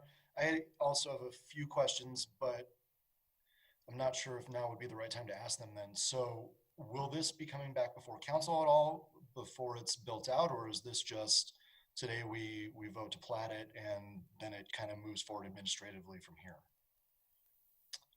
Yeah, the plat is really the final city council action. The next thing that we would be doing at a staff level would be continuing our review of the civil plan documents. We'd be negotiating terms of the subdivision improvement agreement, which may be an opportunity to, further address some of the concerns that have been raised, and then building permits. So it's really recordation of a subdivision plat, recordation of a subdivision improvement agreement, and then site-by-site issuance of building permit plans after we've approved civil plans for construction of the public improvements. Okay. I think there are a lot of really good things about this proposal. I like that it doesn't have to change zoning. But I also, and I like that the entrance comes off on 32nd rather than on Kipling. So I do understand where the neighbors are coming from here, and they're very concerned with and all the things that it sounds like still kind of need to be worked out with the grading and some of the things. Can you explain a couple of things? As far as traffic goes, I think we all kind of know 32nd and Kipling to be a pretty rough intersection, especially in the wintertime. And I know when I was doing my driver's test, one of the first places they took you was 32nd and Kipling. So to make sure you can work the clutch and all that stuff up there. So as we kind of go through here, you said that there was no need for a deceleration lane on 32nd. Is there a plan to do a traffic study, or has there been any traffic studies or anything like that done in that area? I know we have Mark Westberg on the call from our engineering division, and I think he could probably best speak to what we've asked for from the applicant in terms of traffic analysis and where we've landed in terms of required improvements. Yeah, so this subdivision actually isn't big enough to warrant a traffic study. Our traffic study cutoff is at 50 cars in the peak hour. And with 14 houses, they're going to have more, like half that during the peak hour. So they weren't even close to requiring that. So we did not require a traffic analysis. And the deceleration lane, for the same reason, there's just not enough traffic coming in and out of this. And I live in a subdivision on 32nd also that's got 22 houses, so 50% more than this subdivision is doing. And I'm just west of Wadsworth, so very similar situation to this one. And quite frankly, there's just never really been an issue with people turning in and out. We've got the bike lane here. It's almost exactly the same situation. So just don't see a need for a deceleration lane to allow the cars to get in here. There's just not going to be enough traffic to warrant that. We've spent a lot of time and money the last few years trying to turn 32nd into a strong bike corridor. Is there any concern? I know there was some concern from the neighbors, but is there concern from staff as far as that bike lane and people turning right and left out of there? I think our hope is that as people continue to use this as a bike route and as people move in and live there, they'll be more cognizant and be more aware of the bikes. There are a lot of bikes on 32nd. I know I see them all the time at my subdivision. So it's just a matter of, when you're looking to pull in or off the street, you just need to not just look for cars, but look for bikes too, and look for pedestrians on the sidewalk that might be crossing driveways and streets and all those things. So it's just a matter of, we just need people to be more aware as drivers to be watching for those kind of things. Okay. Last question, I'll let somebody else jump in there. Last year when I was campaigning, I had the opportunity, and I think Steve Kirkpatrick was with me that day. We were up through those neighborhoods in there and standing on, I think, Michelle's driveway and a few of the other neighbors around there on 33rd and around in there. Is there any consideration to keeping the cottonwood trees or some sort of privacy fence, anything going up there to help those neighbors protect their privacy in their backyard from what's going to be houses going up? You'll be able to see into their houses from their front yard. So is there any consideration of privacy fences or anything like that? Commissioner Stites, I can speak to that. The Rocky Mountain Ditch, we referred the application to the Rocky Mountain Ditch, and they are requesting removal of the cottonwood trees on the south side of the ditch. There are no effects to the north side of the ditch. And there was a comment from the public about whether the property line shown on the plat was actually like north of the ditch. What's shown on the map is actually the center line of the ditch, and then the 30-foot easement is being requested south of the center line. So anything that Rocky Mountain Ditch is requesting is happening south of the ditch. But yeah, they have requested to remove the trees. That's not something the city can really intervene in. They're a referral agency. They have water rights over the ditch, and they can request that as they're the easement holder. Okay. Sorry, I know I said no more questions, but I'm gonna ask one more since I have you. The sidewalks on Kipling, I know that those are being widened where the property is, but we had a resident, Dan, who I think his name is Dan. Yeah, it was Dan. Talked about his sidewalks on 32nd. Is that something he's going to need going to have to be forced to improve now? And I think I know the answer to that question because there's also a property at 32nd and Kipling, which is the bigger, they're not being required right now, it sounds like, to widen their sidewalks because they're not doing the work. Has there been any talks with them to try to widen them at the same time, or is that all just up to them? I can start with this one and then maybe let others chime in. So for that particular property owner, no, there's not going to be any impacts to their property at this time. If that property redeveloped in the future, then they would likely be required to build a sidewalk along there, but not as part of this development. And that property is actually along Kipling Street. So to clarify, there will be a 6-foot detached sidewalk along the Kipling Street frontage. And then it narrows to a 5.5-foot sidewalk down to the intersection at 32nd and Kipling. So there will actually be a sidewalk all the way from 32nd to the Rocky Mountain Ditch on Kipling Street, where there is none today. And then on 32nd Avenue, the existing 4-foot sidewalk along the property is being widened to 6 feet. So it's getting 2 feet wider. There is kind of a pinch point along that existing property at 10001 West 32nd Avenue. That's not part of this project, and so they're not required to widen the sidewalk. If that property ever redeveloped, they would then have to match what's along Kipling or along 32nd Street to the west. So nobody's actually asked them if that's something they might want to do just along with this project while it's going on? I don't believe so, and that's typically not a requirement for an adjacent property owner to also upgrade their sidewalk, and usually they would say no if the city asked them to do that. Thank you. Thank you. I've got Ms. Weaver and then Ms. Hoppy. Thank you so much, Mr. Mayor. And thank you, Scott, for clarifying on the ditch piece. I'm going to ask a few more questions and have you clarify a little bit more on that. I know I really feel for everyone wanting the cottonwoods to stay. I do want to say out loud, though, that this is both an agricultural ditch, which means that it's for water delivery, and cottonwoods take a lot of water. So when a ditch company says that they need to do improvements, typically that means taking the things out that are taking the water. And so I just wanted to clarify some of that language. Scott, could you talk a little bit about when an owner has property that goes up to a ditch, and then I have a few more questions after that, but just how that works as far as if an owner doesn't have rights to those ditch, but they own the trees up to the center line, just what is, so it sounds like you're saying that the south side of the property, that owner can remove the cottonwoods, but if the owner on the north side owns the side of the ditch that has the cottonwoods, those cottonwoods can stay. Is that correct? I'm not sure what the ditch company is requiring or if there's any work that's being required on the north side, but to my knowledge, everything that they're requesting is on the south side of the ditch. And I saw Nathan just unmuted himself, so he might have more clarity. Would you mind talking about that just so people understand the nature of what they can and can't sort of do or request with the ditch company and water rights and things like that? Right. Yeah. So I'm Nathan Loddick, by the way. I'm a civil engineer and part of the development team for this project.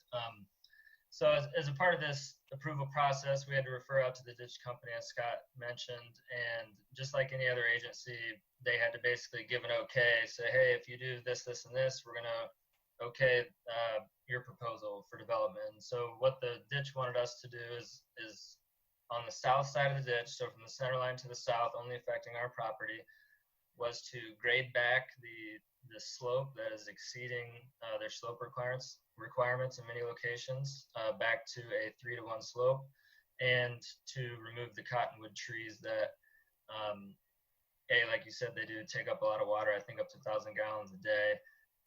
The ditch mentioned to us when we were walking the site, and B, if they ever do die or fall over, they can cause additional bank erosion and other problems with the ditch. But any tree to the north of that center line on the other people's property adjacent to us will not be touched, and is not a requirement for us to do anything to as part of this development. Thank you for that answer. And one more question, Scott, about well, I've got two more questions. If a property owner had a tree that other owners wanted removed or not removed, is it the decision of the property owner about that tree? Just Sorry, take the ditch out of the story for a second. just to be removed on the north side of the ditch, you're saying? No, just Or just anywhere? if I had trees that I wanted to remove, but my neighbors didn't want me to remove them, what is my right as the property owner? As a private property owner, if you have a tree that's entirely on your property, you have the right to remove it. Okay. Just full stop. And so likewise, the ditch company has a right to improve, and I understand that that's problematic, but improve the ditch by requesting that the trees come down, correct? They do, and it's a little bit different because the ditch doesn't own the land, but they do have an easement which grants them rights to that property. Right, to not lose the water. Okay, I just, thank you for clarifying that. My main concern about the property lines, and I've been looking at this a lot of the afternoon, but on the ditch, the Rocky Mountain ditch on either side of this property actually has its own separate boundary lines, and it's I'm looking on the county boundary site, the Aspen the ARC mapping system that shows the parcels. Why is it not designated as a separate parcel on this property where it is on either side of it? There seems to be it. And my second question of that is, how is the property counted as far as the footage with that ditch and the easement? Because I know that it's not buildable. And just, can you talk about the difference? Because the parcels on either side of it don't go to the center line of the ditch. They stop at the easement. Literally, there's a boundary. Sure, that's a good question. Yeah, so let me actually start with your second question, and then I might actually turn it over to Mark or someone else to answer the first one. For anytime there's an easement, whether it's a Rocky Mountain ditch easement or a utility easement, those are always counted within the lot area. So even though they're not buildable, they're still to the benefit of that private property owner to be used as yard space. Mm-hmm. And this one, the Rocky Mountain ditch, just so happens to be in the rear setback. And a lot of that wouldn't be buildable anyway, just because for the R1 zone district, there's a 15-foot rear setback requirement. So it's basically, in lieu of a 15-foot setback, this is requiring a 30-foot setback from that property line, because you can't build within an easement, whether it's a utility easement or a drainage easement or anything like that. As for your first question, I'll start. So the Rocky Mountain ditch has a lot of, I mean, it goes through the entire city, right? And it's pretty haphazard how it's platted. Many properties do go to the center line. There are kind of orphan parcels that are still owned by either the Rocky Mountain Ditch Company or just are privately held that are kind of along the ditch. But in the case of this subdivision, the actual subdivision to the north, the Overlook Estate subdivision, their plat that was done in the 1950s actually says that those homes' property lines goes to the center line of the ditch as well. And so the center line of the ditch is the property line for both the Overlook Estates and this subdivision. There's not another parcel before you get then to the Overlook Estates. And so okay, and that's why the north side can keep the trees up to the center line of the ditch. Right, and the Rocky Mountain Ditch may have their own easement over those properties. And if you look at an aerial view, you can actually see the fence lines of all of those properties on 33rd Avenue are about 15 to 20 feet back from the center line of the ditch. And that's likely because there's some sort of easement, whether it's a platted easement or a prescriptive easement. The Rocky Mountain Ditch just requested those fences be moved back. That's exactly why. Okay, thank you so much. Appreciate it. Thank you. Ms. Hoppy is our next speaker. Thank you, Mr. Mayor. I just have some quick questions about in the future of this property, should it be built. What is kind of the build plan? Is it something where you will be building a show home and then building after that? Or is it something where you're gonna go in and kind of bang all the homes out and then open them up, you know, for sale? Is it gonna be phased? And the reason why I ask this question is because that has an effect on the construction traffic, how heavy it'll be, how light it'll be, if it'll be, you know, longer or shorter. And then my only one other thing that I wanted to ask is if there were any way that we could put on the edge of the property signage for the bikers that maybe say hidden drive or you know, driveways on 32nd, right as they get because it's at the top of the hill. There's no bike lane for a while. I drive that street 4 or 5 times a day. There's no bike lane for just a little tiny bit, and then a bike lane happens. So I know drivers are very cautious as they come straight through that intersection at the top of the hill. Then as it starts going down, there's a bike lane, so bikers start, you know, they get in their lane and they start going fast.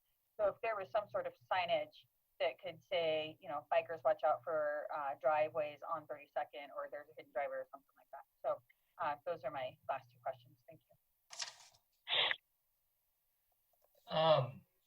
Yeah, so I'll start with the first one.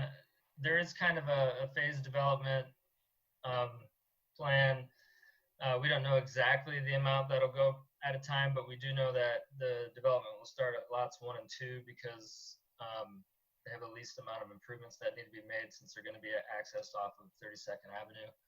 And the rest of the lots will probably, you know, I'm assuming there may be 3 going at a time, and it'll kind of depend on how well the lots sell. I think the intention is to do mostly custom home builds in this neighborhood, so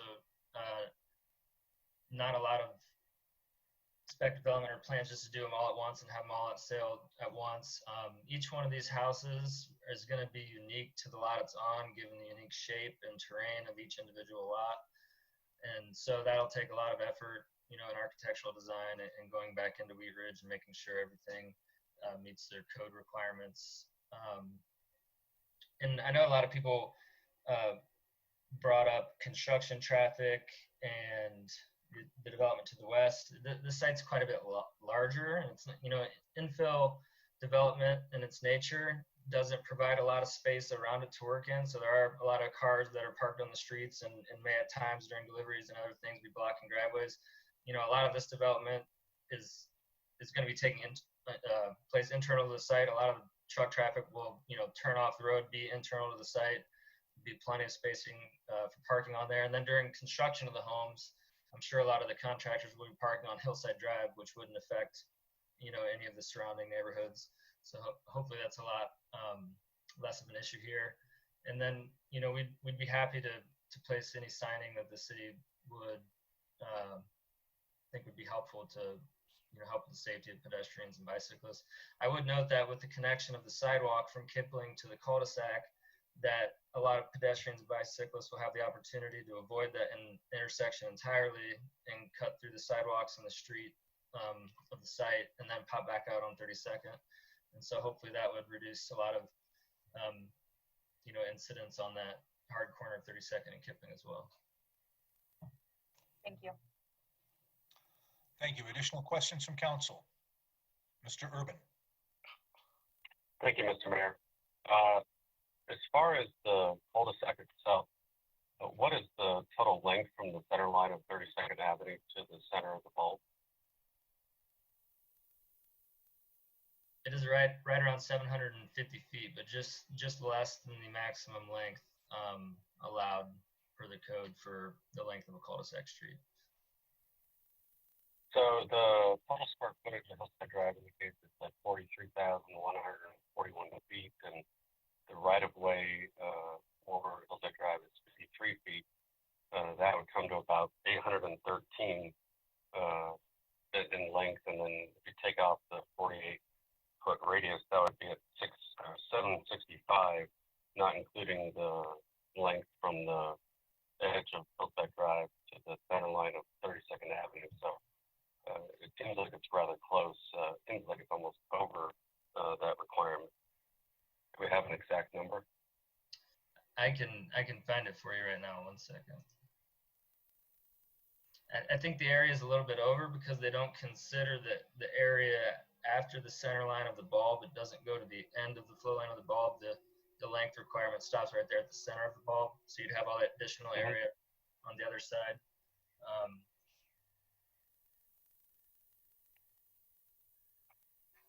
It's 0.9 or 9391 to 9396. Those are the. Sorry, what was that? It was a little bit muffled. Those anchor points, or whatever you call the triangle. I don't know if that the monuments helps at all. Survey monuments. Yeah, monument. Yeah, I'm looking at. I have my construction plans open. I can get the exact or the stationing where the flow line starts.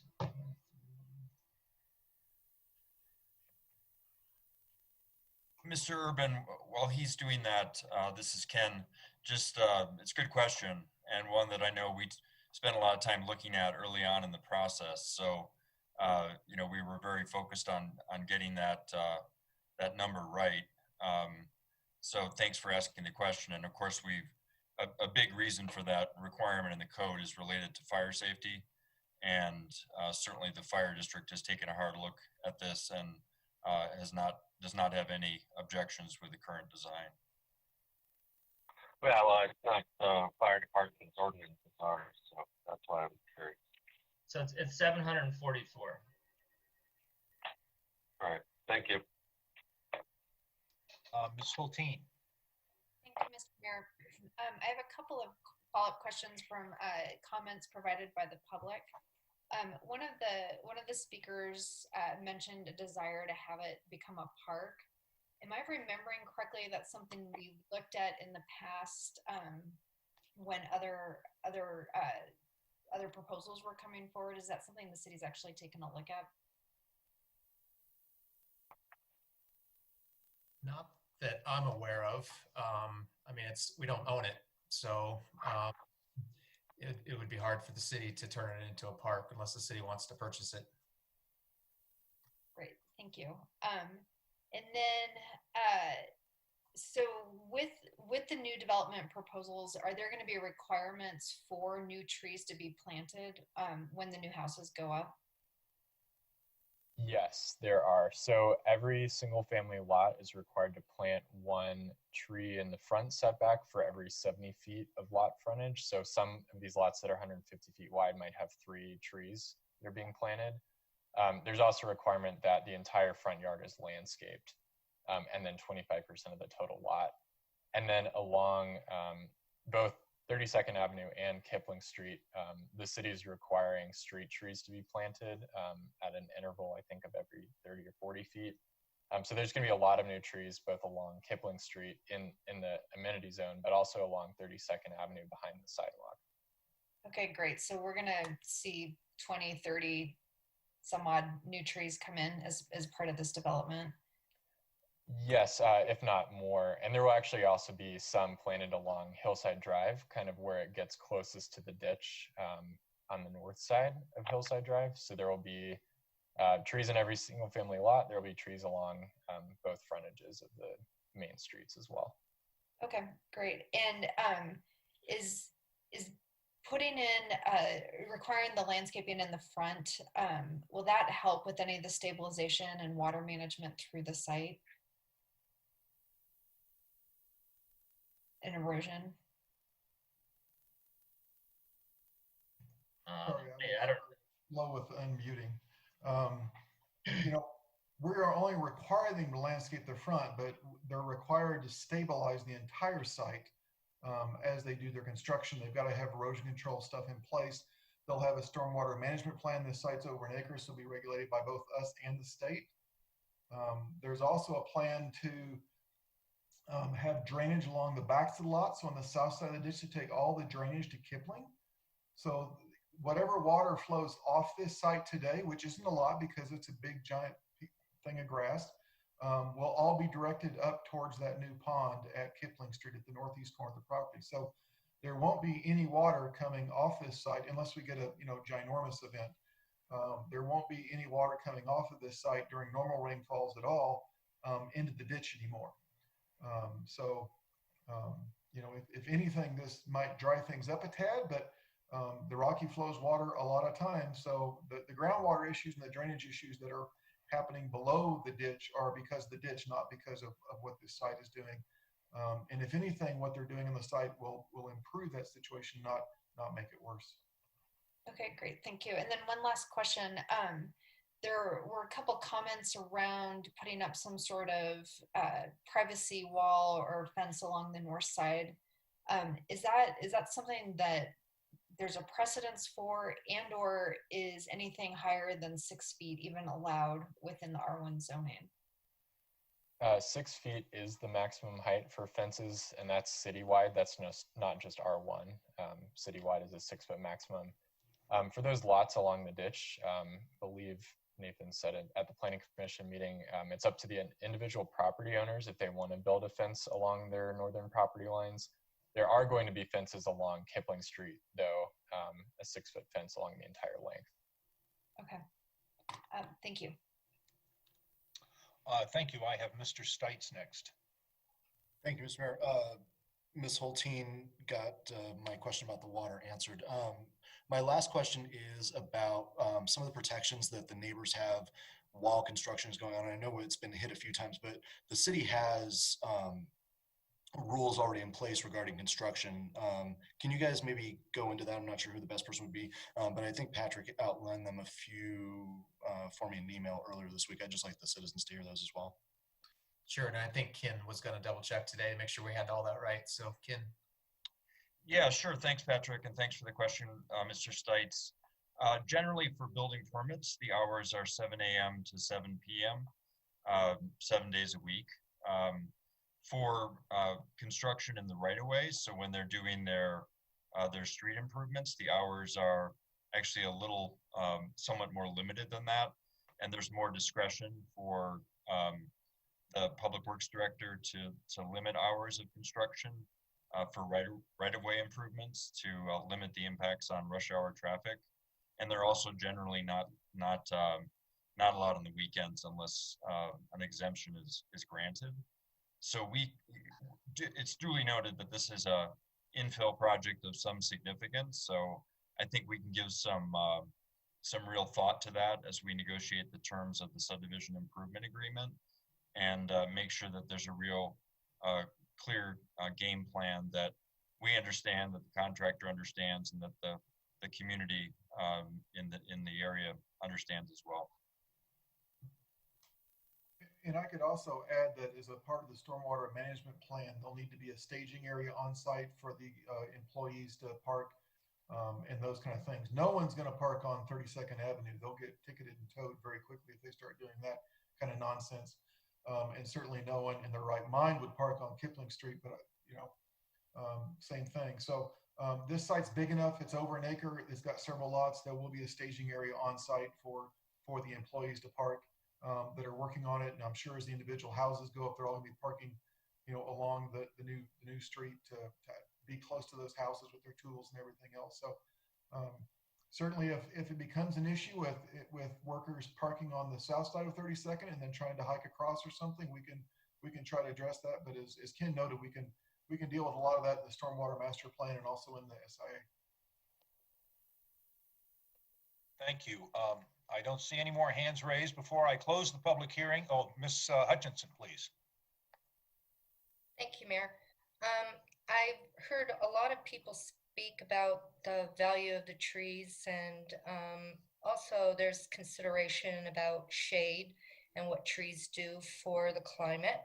I would just make a recommendation that when trees are planted in these yards, that the developer uses diversity, not planting every single same tree in the subdivision, which I've seen before, because like we have with ash trees now, if we have disease, then it wipes out all the trees. So give homeowners a idea of trees to be able to select, and CSU has a list of trees, not just, bring a whole truckload of the same kind of tree to the area. And I think that would be very good for the neighborhood. Thank you. Thank you. Ms. Hoppy, did you have your hand up? Okay, thank you very much. Before I close the public hearing and ask for motion, are there any more questions that the council has of the staff or the applicant? Okay, I'm going to close the public hearing, and Ms. Weaver, may I have a motion on agenda item number 2? You may.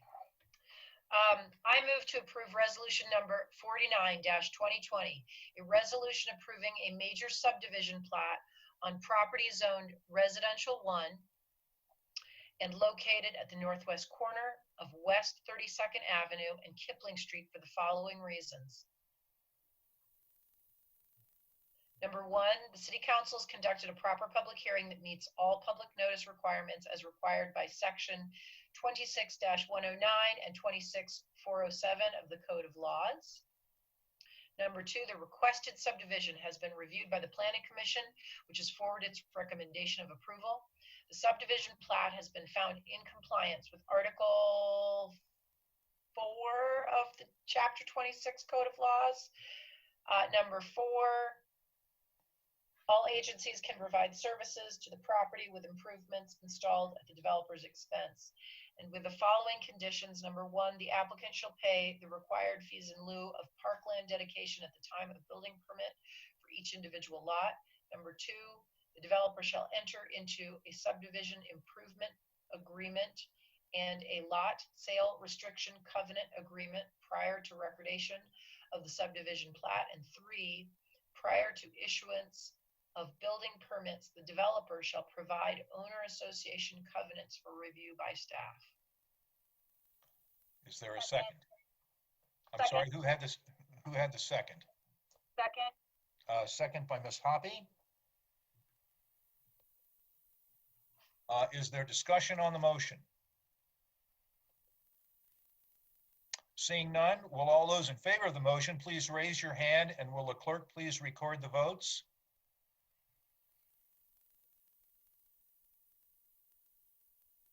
Mr. Mayor, the motion has passed unanimously. Okay, thank you very much. It is now just about 9 o'clock. We're going to take about a 8 or 9 minute break. We'll be back about 8 minutes after the hour. So we'll take a short break now. Thank you.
In our meeting, we are on agenda item number 3. Ms. Dozman, would you please introduce this item? Yes, this is Council Bill number 19-2020, an ordinance on first reading, approving the rezoning of property located at the southeast corner of West I-70 Frontage Road North and Ward Road from Agricultural 2 to Planned Mixed Use Development with an outline development plan, case number WZ-19-03/Ward Road Pond. So at issue, the applicant is requesting approval of a zone change from agricultural 2 to planned mixed use development with an ODP located at the southeast corner of I-70 Frontage Road North and Ward Road. The zone change will allow for a variety of commercial, residential, and recreational uses on the property. Thank you very much. This is an ordinance on first reading to set the time, date, and location for a public hearing on this item. Ms. Dozman, may I have a motion on this, please? Yes. I move to approve Council Bill number 19-2020, an ordinance approving the rezoning of property located at the southwest. Oh, sorry. I don't think I'm down far enough. Maybe.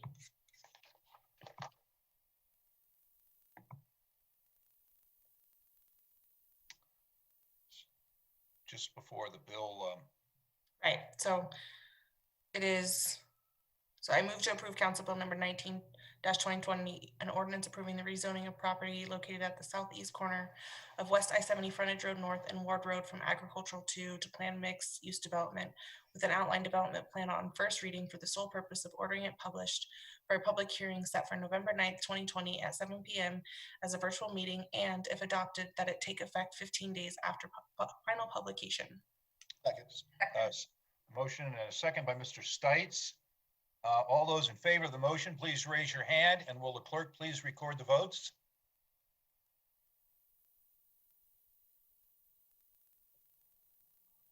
Mr. Mayor, the motion has passed 8-0. Thank you very much. We will move to agenda item number 4. Ms. Weaver, would you please introduce this item? Well, thank you, Mr. Mayor. This is a motion to approve appointment to a let me try that again. A motion to approve appointment to a City Council District 3 vacancy on the Cultural Commission. Due to recent resignation in City Council District 3, a seat on the Cultural Commission is vacant. The term of this position ends March 2nd, 2023. And Ms. Weaver, are you and your counselor from District 3 have a motion for this? We do. Shall I proceed with the motion? If you would please provide a motion. Okay. I move to appoint Lisa Streisfeld, I think that's how I pronounced her name, Streisfeld of 2690 Oak Street in District 3. Second. There's a motion and a second. Is there any discussion on the motion? Seeing none, all those in favor of the motion, please signify by raising your hands, and will the clerk please record the votes? Mr. Mayor, the motion is passed unanimously. Thank you very much. We will go to agenda item number 5. Ms. Hulteen, would you please introduce this item? Resolution number 50/2020, a resolution concerning the acquisition and acceptance of 9 properties on Wadsworth Boulevard for the purpose of constructing, installing, maintaining, and using public improvements for improving Wadsworth Boulevard by either negotiation and voluntary purchase, or, if necessary, through the utilization of the city's power of eminent domain, and authorizing such action as necessary to accomplish such purposes. At issue, the proposed improvements to Wadsworth Boulevard require that additional right-of-way be purchased to allow for the construction of public improvements. In order to facilitate the acquisition of right-of-way from 9 properties along Wadsworth Boulevard that have stalled in negotiations, the authority to use the city's power of eminent domain is being requested. Thank you very much. This is a resolution. Mr. Goff, do we have a presentation on this item? We do. We have both Ken Johnstone and Mark Westberg here from Community Development. I'm not sure who's going to take the lead to start. Looks like Ken may. Okay, Mr. Johnstone, please continue. Thank you, Mayor. We briefed council on this topic relative to the Wadsworth Improvement Project back on September 21st. We've got a brief update, and so I'll turn it over to Mark Westberg, Project Manager for the Wadsworth Improvement Project, to just go through a couple slides on PowerPoint to get you up to speed. So I'll turn it over to Mark, please.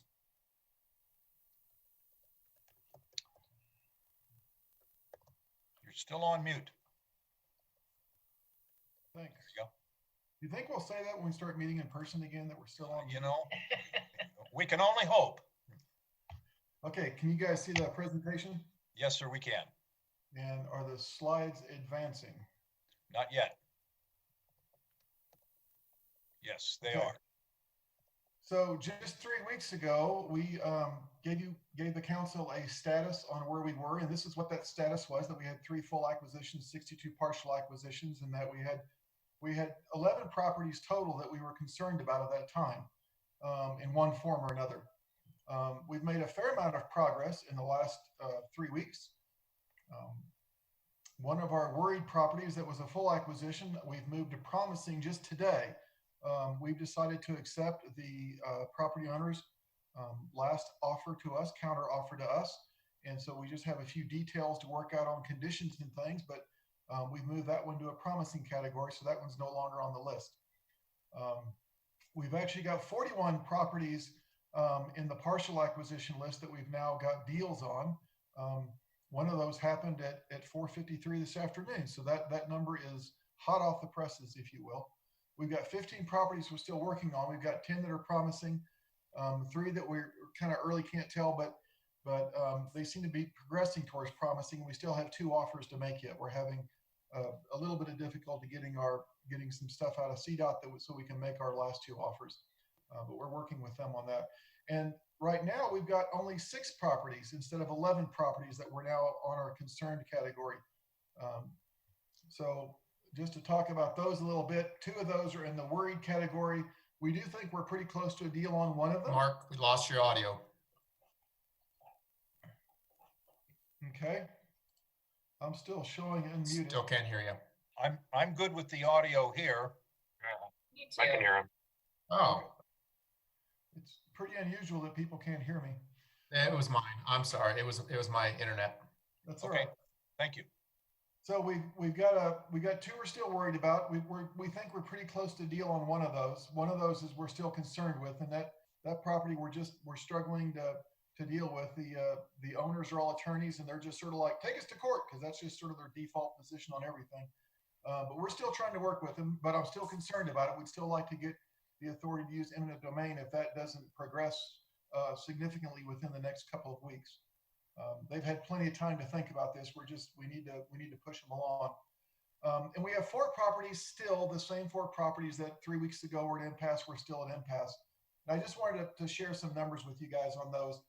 We have made some progress on one, but not nearly enough. We're still over $200,000 apart on it. The total of those 4 properties is still just over $750,000, which is a lot of money. And our latest offer to them, to those 4 properties, averages 50% over what the fair market value, what our appraisers thought the properties were worth. And where we are with those is the owners still want what they've basically stopped negotiating at is 3 times what our fair market value was that was determined by our appraisers, and those numbers are average 2 times what the city's latest offer is. So we've raised our offers on average 50% based on information in their appraisers and negotiations and the things that we've done. We haven't just randomly added numbers. We've tried to be thoughtful and prudent with the city's funds on this, and CDOT's funds and the federal funds on this. And we've raised our numbers by 50% over what we had on average. And those 4 owners still want on average over 2 times what our latest offer is. So these are significant numbers. We think that the numbers are still a long ways apart on those. And we're not going to as we've done these negotiations, we're again trying to be prudent stewards of the city and federal dollars on this and trying not to, pay folks above what is fair to everyone else on the corridor also that we've made deals on. So we're trying to be prudent with that, and we're at an impasse still on these 4 properties. And so just a quick update on schedule. This is different than what we talked about on September 21st. We've come to you tonight to ask for authorization to use eminent domain now on just those 6 properties, not the 11 that we had before, because 5 of those have been resolved. And the Dr. Cog board meeting was supposed to be on October 21st. It's now been delayed until November 18th. And that's where we're going to go and explain why we have a second strike, because of the environmental delays, mostly a little bit due to COVID, and then just the right-of-way acquisition is sort of our last step that we're proceeding through, besides getting our plans finalized. We'll discuss our current status with them. We've got to show that we're committed to finish this project, and we'll include a schedule that shows that. And right now, what staff's told us is they'll give us 120 days maximum extension to get out to bid from October 1st, which basically means the end of January. And right now, we're looking to go out to bid sometime around the end of the year, either the last week of December or the first week of January. We're going to try to move that forward if we can, but right now, that's sort of the least optimistic option on our schedule. So we're getting very close to that 120-day maximum, so we just don't have a lot of time. And quite frankly, on these 4 impasse properties, time is not going to be a factor. We've had no movement on those in the last 3 weeks. So that's pretty much where we are, and we're available for questions and discussion. And I do have, let me share one more thing that I've got here. I do have the updated list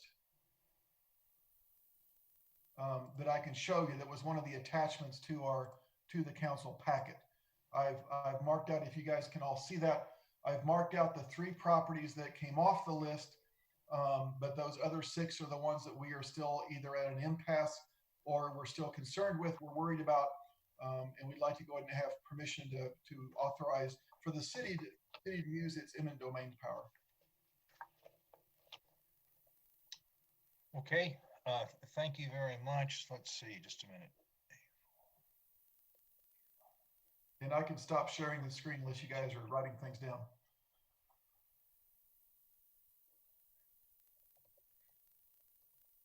You can stop sharing it, Mark. I've kept the notes and I'm ready to help council with a motion when they get there.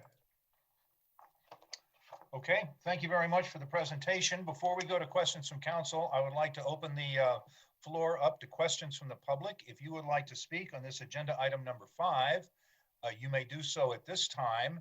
We are on the Zoom format. If you would raise your hand, we will call on you and bring you into the meeting. When it's your time to speak, if you would please give us your first name and your last name and give us your address, and then you may speak. So raise your hand in the Zoom format if you wish to speak, and after we do Zoom, we will do the telephone. Ms. Scheck, are there speakers on Zoom with their hands raised? No, Mayor. Okay, I will go one more time. If you wish to speak, if you're a member of the public and wish to speak on this agenda item number 5, now is your opportunity. Please raise your hand in the Zoom format or speak up if you are on the telephone, and we will recognize you and you may be able to speak. Good evening, this is Vivian. Okay, if you would please introduce yourself, give us your address, and then you may speak. Vivian Voss, 6920 West 47th Place. And I did not, because I'm on the phone, I did not see the 3 that came off the list. So if sometime those 3 could be mentioned, I'd appreciate it. I am aware of eminent domain being used for the necessity of public improvements and only in that manner. But I am not so thinking that the city needs to take property beyond what CDOT's curb line would be on the enlargement of Wadsworth, the widening of Wadsworth. So I'm in disagreement on using eminent domain because I don't believe we need to do these public improvements. 9 out of 70, 4 out of 70 properties, 11 out of 70. I think the fact that anybody's holding out, whether it be for 3 times the money or just the fact that they don't want their business damaged, is a good indication that businesses along Wadsworth probably would choose not to have this happen on the city end of what they're proposing to do. And I would say some of this falls into number 6, so I'm not sure where to cut this off, but since this is strictly on eminent domain, I would like to see the city not have to do this. And what does that message send to any other businesses that might want to come into the city when they live in the fear that sooner or later, maybe their property might be taken by eminent domain? And I'll save other comments for number 6. Thank you very much. Thank you very much. And to answer your question, and correct me if I'm not right on this, but it looked like A4 and A5 and A9 were the 3 that had been crossed off the list. Am I right there, Mr. Dahl? Yes, you are. That's correct. Okay, thank you very much. Is there anyone else from the public who would like to speak on this matter? Ms. Scheck, do we have anyone with their hand up? No, Mayor. Okay, then we will close our citizen comment on this item, and we will go to questions from council.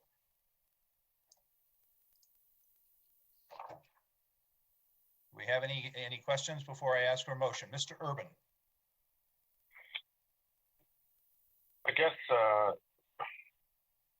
I'll hold my, it's not really a question, it's more of a statement, so I'll hold that thought after the motion's been made. Thank you. Okay, thank you very much. All right, I don't see any more questions. Ms. Hulteen, may I have a motion on this item number 5? I'm sorry, Ms. Hutchinson, you have something? I do. Okay, please go ahead. All right. When I'm looking at the plans and things, I mean, this has been going on for like 5 or 6 years. And I'm wondering, when we're getting rid of banks that are on Wadsworth, and then there's businesses that are next to a bank that isn't being taken, but then there's other businesses that are set back further. Exactly how wide are you thinking Wadsworth is going to be? Because we're getting rid of a bunch of businesses and banks. I mean, even like First Bank, that isn't just a bank. There's a lot of offices in there too. So then I also see Pep Boys is on there, and Big Lots, Ross, you know, O'Reilly's.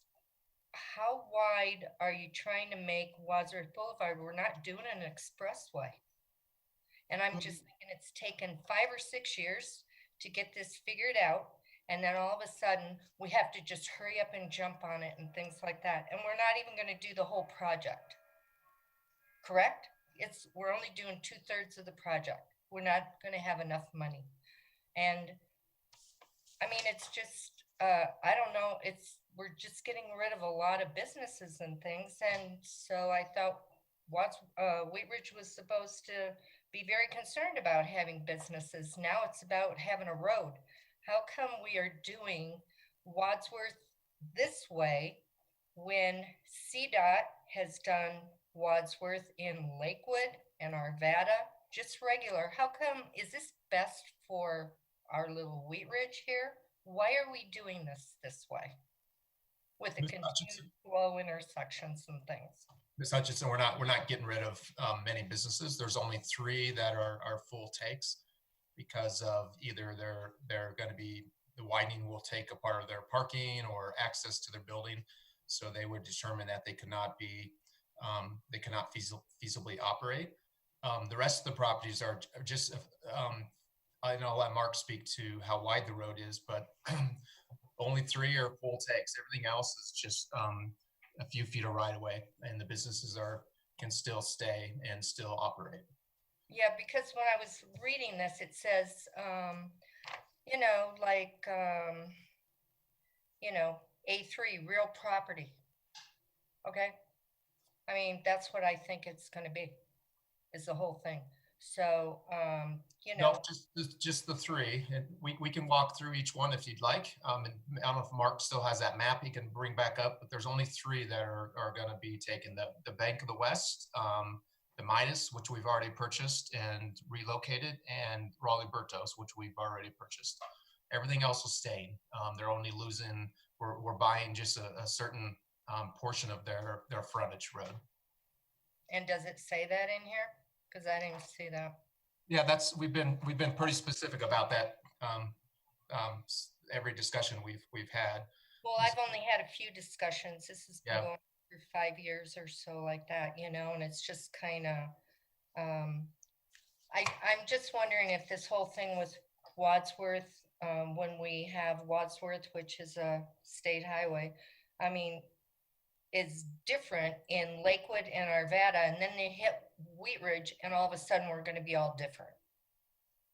The two intersections are a different design, but both Arvada and Lakewood over the years have widened their stretches of Wadsworth. They also required to purchase property from businesses. You can't widen a road without purchasing property.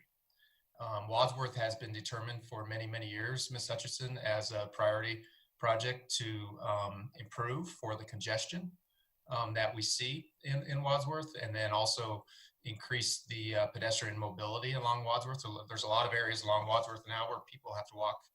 There is nowhere to walk. So this has been a priority for many years, and the reason it's taken 5 years is because it's a state highway, and there's federal funding being used to help with the improvements.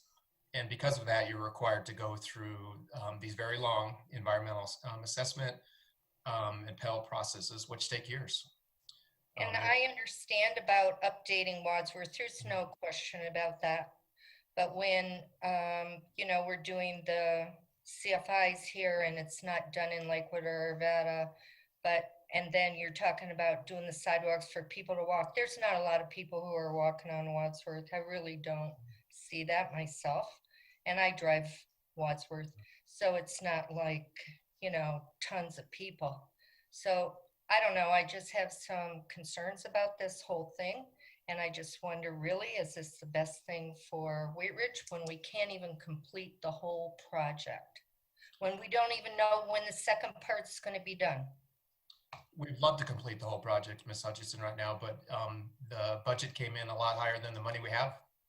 And CDOT doesn't have the money, and that's one reason the city's doing the project. Again, this has been a priority for the city for many years and previous councils. We were able to find some money to do it. CDOT doesn't have the money, and unfortunately, the amount of money we found is not enough. Construction projects and the purchase in the right-of-way is very expensive. It's about $15 million. Ken can maybe speak to why this design has the continuous flow improvements. We've talked about this numerous times too, but can you maybe explain why the final design has the continuous flow? Yeah, sure. Thanks, Patrick, and thanks for the question, Ms. Hutchinson. I think to your first question in terms of what the footprint of what the facility that is being proposed in Wheat Ridge looks like relative to what you've seen be built in Lakewood, it's actually it's very similar in terms of 3 continuous lanes and detached sidewalks and sidewalks of an adequate width that they're safe to be used. So that's quite similar to what you see further to the south that's been most recently improved in Lakewood. And then as to the CFIs, I mean, those were really the type of intersection improvement that was going to give the best capacity to move traffic, and actually by and large probably has the same or a lesser footprint in terms of private property impacts than double left turn lanes would have at the 2 main intersections at 38th and 44th. So the CFI configuration was really recommended in part because of that, in part because of the footprint of the facility was actually less impactful in some locations. And then more importantly, from a CDOT and from an environmental assessment standpoint, it moves traffic more comprehensively for a longer period of time. So the double left turn configuration would have improved things for, I forget the exact numbers, but 5 or 10 years, whereas the level of traffic improvement with the CFIs lasts for more like 20 years. So that was really the driving factor for going with that type of a design. And Ms. Hutchinson, if I can respond on your confusion on the way the packet was put together, the process to buy a full acquisition as opposed to a partial acquisition is exactly the same. That's why in the packet, asking for the authority for the city to use it, their eminent domain authority, everything looks exactly the same. It doesn't really differentiate the full and the partial acquisitions because the process of what you go through is exactly the same from a process standpoint. So I completely understand your confusion on it looks like that we're buying all these properties. We're not. These 6, 5 of these are and maybe all of them now are partial acquisitions. Yeah, all of them are partial acquisitions. We're just buying strips of property in front. The strips are wider in some places and the strips are narrower in some places. The road moves around a lot because of having to dodge the historical properties in some locations. And then the CFIs by their nature, sometimes they have a bigger acquisition on one side than they do the other side. But that's really what's going on. And I completely understand the confusion that you had about whether these, it says real property. It looks like we're buying everything, but we're not. On all 5, 6 of the ones that are left, these are just partial acquisitions. So we're just buying a strip of some width in front of each of them. And it varies on all of them. The number, right away number 69, which is A7, is an extremely small piece of property that we need, but we need it in order to build the ramp for the sidewalk to be able to cross 48th Avenue. So we seriously considered, do we really have to buy this because it's just a small piece and we're really having trouble contacting that property owner. And so that's just where we are. And so again, these 6 are all just partial acquisition. If that helps alleviate some of that concern with what you thought the packet you might be doing with approving the use of eminent domain on these 6 parcels that are left. Thank you. Thank you, Mr. Urban.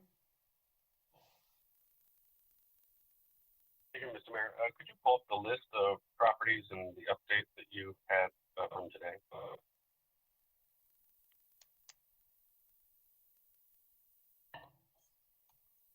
On A1, given that the terminus of phase 1 is prior to that address, why are we considering using eminent domain on that when we don't know when that part of the project will be completed?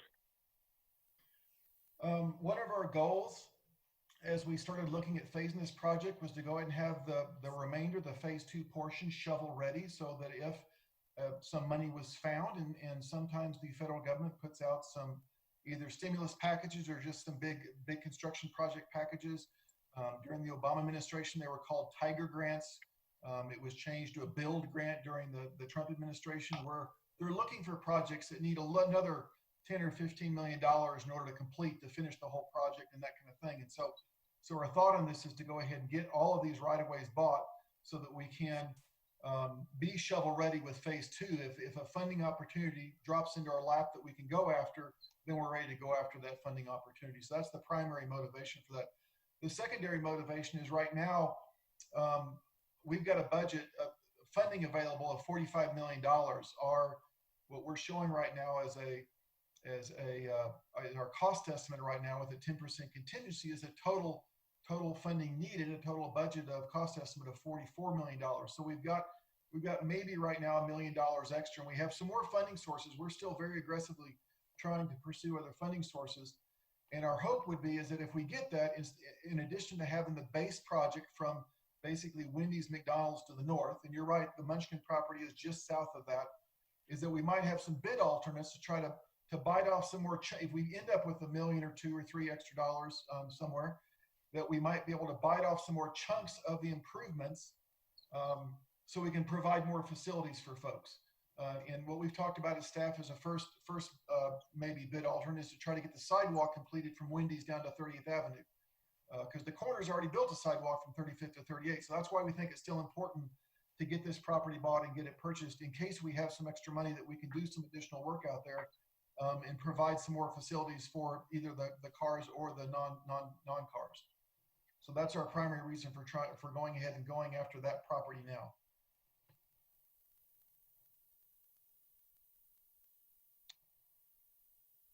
Thank you.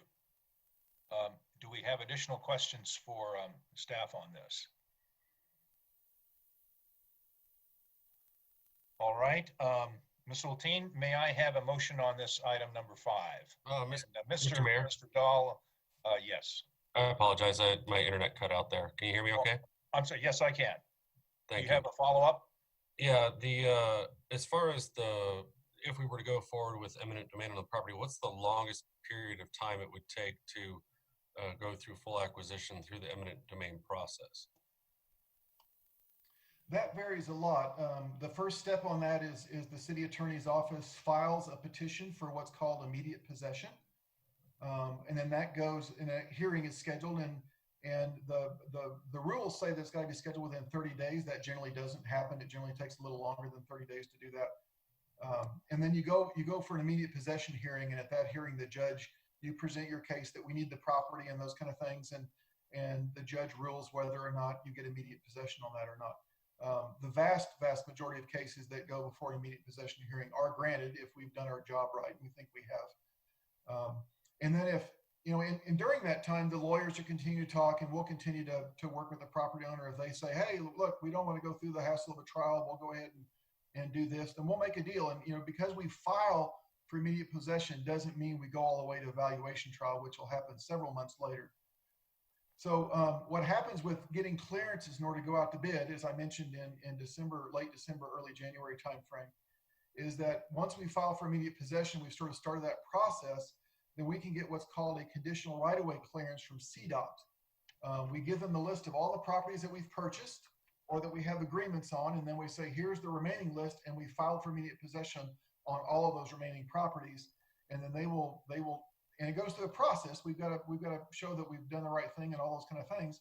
But they'll then give us a conditional right-of-way clearance to go ahead and bid the project, hoping that during the time of the bid and all those things and getting the contracts ironed out and awarded and stuff, we'll be able to get those immediate possession hearings done and get everything else resolved. So there is a process, and it could very well that we could start construction and we're still waiting for the valuation hearing if we go to that final step, where the court or a three-person panel decides what the fair market value is, what that amount that the property owner should be paid. Because that's really all it's decided by that process is what the amount is paid.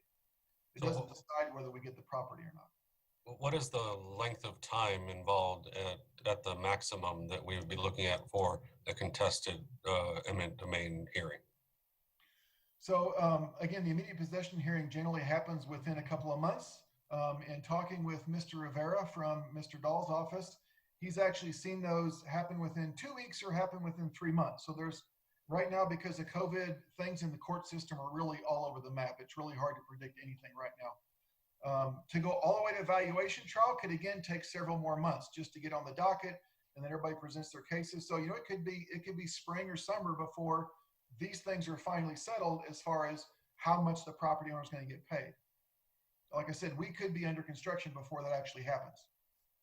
Not on those properties. The question was really just how much time, and the answer is could be as much as 6 or 8 months.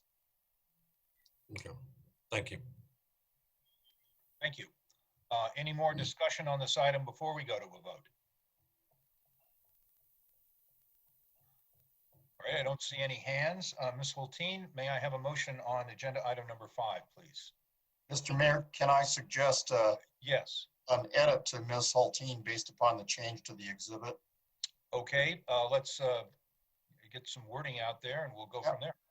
Ms. Hulteen, you'll notice on the council action form there are 2 motions, as usual, an approval and a denial motion. Yeah. And they're basically the same motion with very few, one's an approval, one's a denial. So in each case, I don't know what motion you're going to make, but in each case, substitute in the second line the word 9 for the word 6. Got it. And further over on that same line, after on Wadsworth Boulevard, insert Exhibit A as revised, because that way if the motion passes, we'll revise the resolution to match up with Exhibit A, which has been revised to just show 6. Those are the 2 changes to the motion. Great. Thank you, Mr. Dahl. Yep. Thank you. I move to approve resolution number 50-2020, a resolution concerning the acquisition and acceptance of 6 properties on Wadsworth Boulevard, Exhibit A as revised, for the purpose of constructing, installing, maintaining, and using public improvements for improving Wadsworth Boulevard by either negotiation and voluntary purchase, or if necessary, through the utilization of the city's power of eminent domain, and authorizing such action as necessary to accomplish said purposes. Do we have a second? Second. Second by Ms. Hoppy. Discussion on the motion.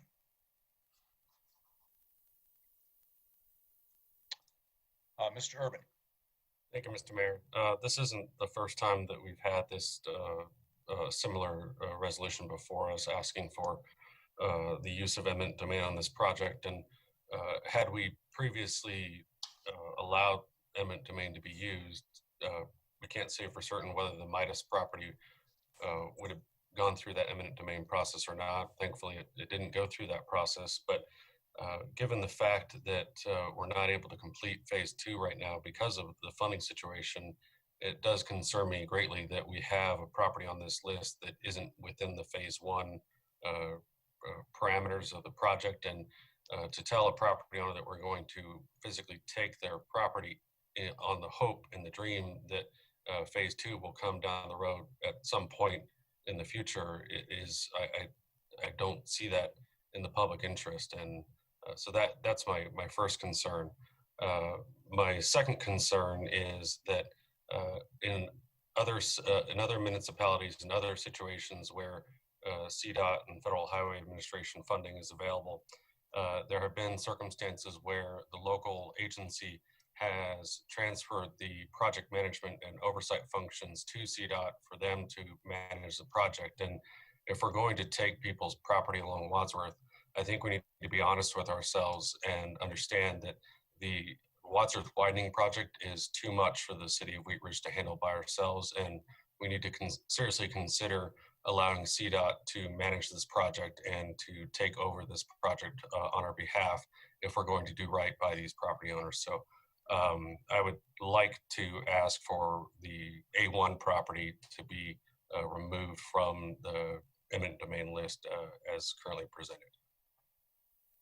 Is there any other further discussion on the motion? Mr. Stites and then Ms. Hoppy.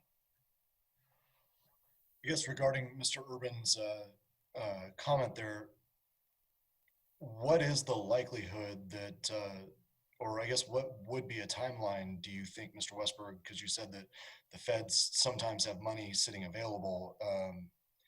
Is that a likelihood in the next year, 2 years, 3 years? I mean, what's the timeline on possibly getting that second half done?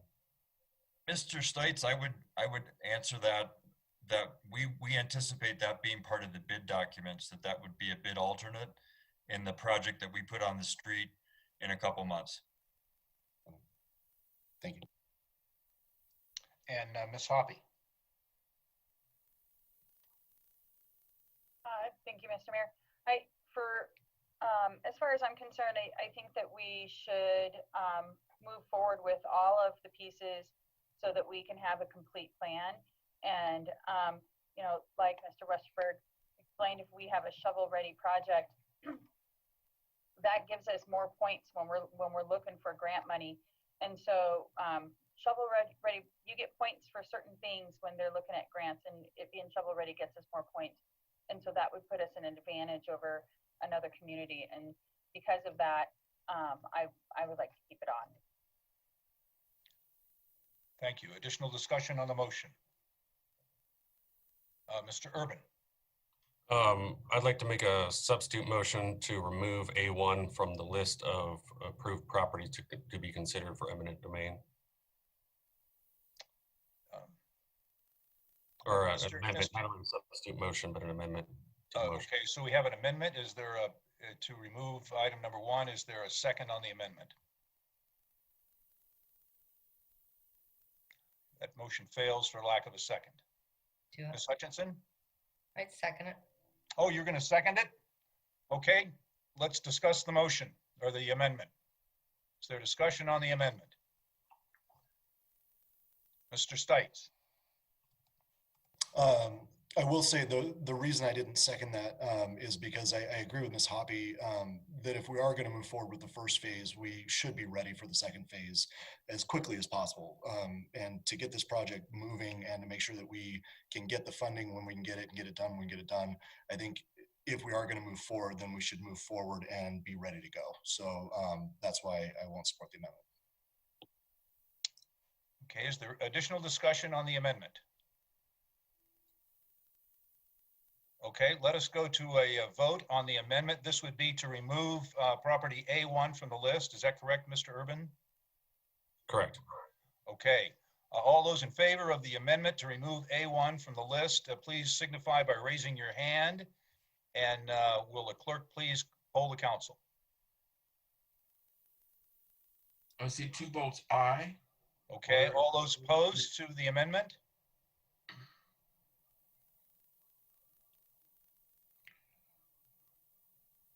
Mr. Mayor, Mr.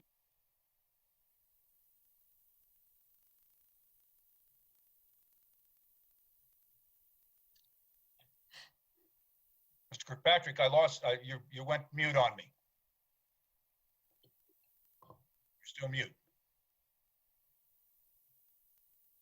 Mr. Mayor, if there's any confusion, you can certainly ask the clerk to call the roll.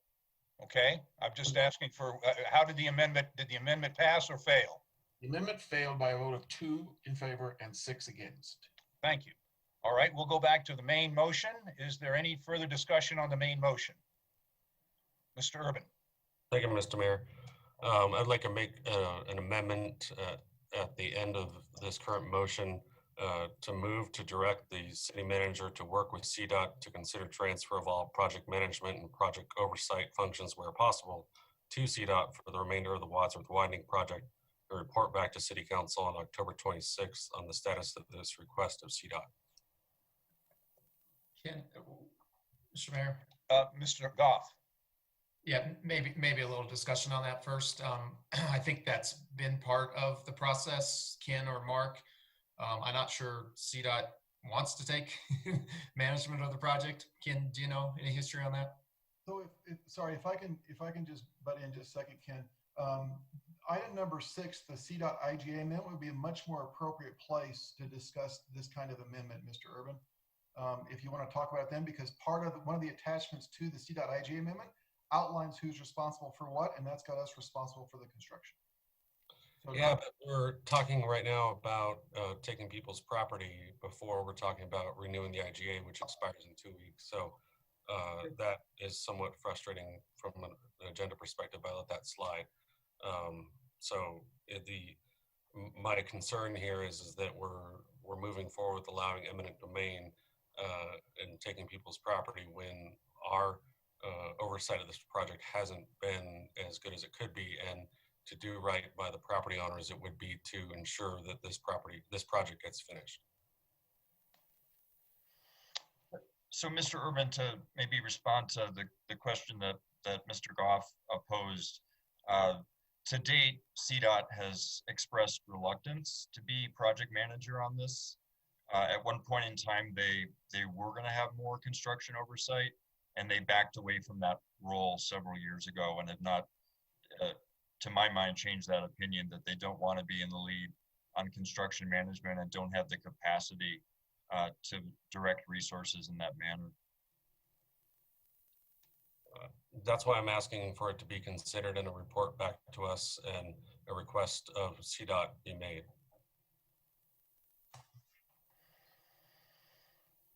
That is currently not part of the motion. We're still on the main motion. He's made a second amendment, new amendment from Mr. Urban. Is there a second amendment? Is there a second to the amendment? I'll second that, yeah. Okay, is there discussion on the amendment?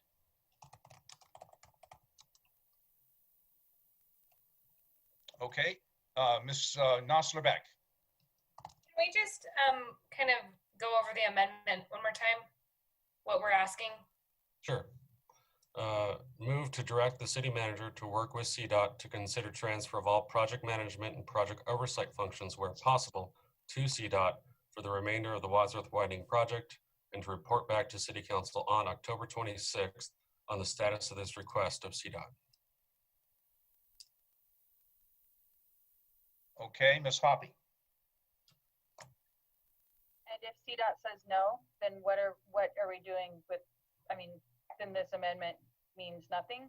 Or, I mean, this could be something where you could ask for it to be added to a study session so that we could have actual full discussion with CDOT to see what pieces they could take on or couldn't take on, instead of making it a council action with no backup material, no actual discussion with CDOT, no actual discussion with the community development team on what they think, if they could offload or onload, or if there could even be a third party come in to try to do some of that management. So I think this is a little bit shooting from the hip, and I won't be supporting it. Ms. Hulteen? Thank you, Mr. Mayor. I agree with Ms. Hoppy. I think it's definitely an interesting idea, but to be brought up in this context without any preparation or understanding of what that would entail, I just don't feel comfortable voting on it in this context. If someone wanted to add it to a study session, I would be interested in looking at it there, but I would definitely want to know more and understand more before taking any vote on that. Thank you. Is there further discussion on the Second Amendment? Mr. Urban. To answer the council members' concerns regarding this amendment, the amendment certainly doesn't drop the ball or to suggest that we're handing this off to CDOT tonight. It's to direct the city manager to begin that discussion with CDOT, and the status of that could be brought back, the status of that request could be brought back to a study session or to a council meeting, whichever is preferred. It's a matter of understanding that in order to begin the eminent domain process, we need to understand the best way to move forward with this project. And one of the options to move forward with this project is to ask CDOT to take over this project, because in my personal opinion, we do not have the capacity to manage this project as well as it needs to be done in order to be taking people's private property. Ms. Weaver. I agree with Ms. Hoppy and Ms. Hulteen. I think it's really inappropriate to tack this on as an amendment to a different topic because I don't think it's related to the eminent domain discussion. I also would like to correct Mr. Urban. We are not taking property. This is a payment for property, and that has been said many times, and we have had several sessions on what eminent domain is. We are not taking property. People are being paid for property. Thanks. I will not be supporting this amendment. Additional discussion on the Second Amendment. Okay, let's go to a vote. All those in favor of the Second Amendment, please raise your hands, and will the clerk please record the votes? I see 3 aye votes. Are there Okay. any nay votes? All those opposed, please raise your hand. Mr. Mayor, the amendment has passed a vote of 3 to 5. Okay, thank you very much. We are back at the main motion. Is there additional discussion on the main motion? Ms. Hulteen. Thank you, Mr. Mayor. I just want to recognize that this particular project in 2 phases requires substantial negotiations with a lot of properties. And, the progress that's been made even in the couple of weeks since it was first presented to us a couple of weeks ago shows that the city is doing this work with due diligence, and that the overwhelming majority of property owners on the corridor are in fact working with the city. And to me, that signals that they are supportive of the project moving forward. So I just want to take a minute. I know we spend a lot of time looking at the handful that aren't going with that, but I am really impressed with the number of properties that we've successfully negotiated with. And I just want to thank staff for doing that. Thank you. Ms. Dozman. Thank you, Mr. Mayor. So I just kind of wanted to touch on the last amendment and moving forward. I believe in more local control, and I feel like our city staff knows what's best for our community, and because they live here, because they have the community's ear, they understand, the concerns, and are quicker, quite honestly, and more responsive to address issues that the community has. Wadsworth, we knew going into this that Wadsworth was going to be a very challenging project, just like we know that about Kipling. Anytime that we have to have multiple government agencies working together, it's going to take time, it's going to take money. And I would hate to see Wadsworth stall at this point in time, because we have invested so much time and so much money that I don't want to see that go to waste. And I may not necessarily agree with every single aspect of the project, but the project needs to be done, and it is what's best for our community. So I just appreciate all of the work, and I also want to echo that many of the properties they negotiated successfully with the city, and nobody wants to be talking about eminent domain, but it's our last ditch effort. So I just wanted to thank staff, and I really hope to see us break ground as soon as possible on this project. Thank you. I have Mr. Stites and then Ms. Hoppy. Thank you, Mr. Mayor. I agree with Ms. Dozman. I despite some of the motions and things like that, and this project not being perfect and needing to be done in phases, and all in all, it is a project that does need to be done, and it is something that we need to move forward with. And looking at the property acquisition from the smaller businesses and the businesses, honestly, I think most of us probably expected to kind of balk a little bit more. Those businesses have pretty much accomplished what they need to accomplish with the city. We're talking about a lot of bigger, it looks like, and people that are harder to get a hold of, and some other maybe unrealistic or whatever asks as far as the price and things like that go. So we're not arguing about, in most cases, whether or not the property owners or the business owners think that this should be done, because I think in most cases, most of them do, and I think as a whole, most of the citizens think we do. So as we move forward, even though it's not perfect, we do have to get it done. So thank you. Thank you, Ms. Hoppy. Thank you, Mr. Mayor. I just kind of wanted to echo what Councilwoman Dozman and Stites and Haltine have said. I think that this project, it's going to hurt when it's getting done. It's definitely going to be growing pains, no doubt about it. We have looked at ways to make sure that that we're like mitigating traffic on Upham, as it would be a main cut through street. Pierce also. I live right off of Pierce, can be a real nightmare during rush hour. That's right now, and so it'll continue to be that way while we are going through the pains of the construction. But once it's done, it's going to ease the congestion on our side streets, which ultimately is just so much better for our streets, for our community, for our walkability, and for people to be able to actually walk down Wadsworth, to be able to access the bus stops and the main route without having to walk in the street, or to be able to roll even down Wadsworth, will be an amazing feature for our community. Because I'm embarrassed when my sister-in-law, who has spina bifida and is in a wheelchair, comes to our community, because there are very few places that her and I can walk together when we are not in the road. And so I'm actually very excited for this project. No, it's not perfect. Yes, there are growing pains. And no, we don't want to have to take this step, but for us to only have to take it for 6 properties currently, I think it's better than what I had anticipated. So thank you to all the staff for working on this. Thank you. Is there additional discussion on the main motion? Mr. Urban. Thank you, Mr. Mayor. I would agree that this project is crucial to the future of Wheat Ridge. I would agree that when this project is finished, it will be a great addition to the accessibility and the movement of traffic in Wheat Ridge.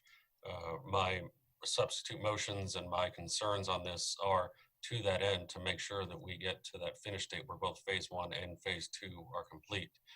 My concern is, having watched this project move forward over time, that we as a city simply don't have the capacity to manage this project as well as it needs to be managed. It does not to suggest that what has been done by city staff hasn't been stellar or exceptional, or they haven't done their best. It's acknowledging that this is a huge project and we need all the support we can get. And my concern by allowing eminent domain is we are moving forward with eminent domain when there's a lot of variables that aren't in place. We do not have a sign off by DRCOG in the November meeting that the second strike is acceptable to them, that they're going to allow us to continue, that there's no future date for phase 2 to begin.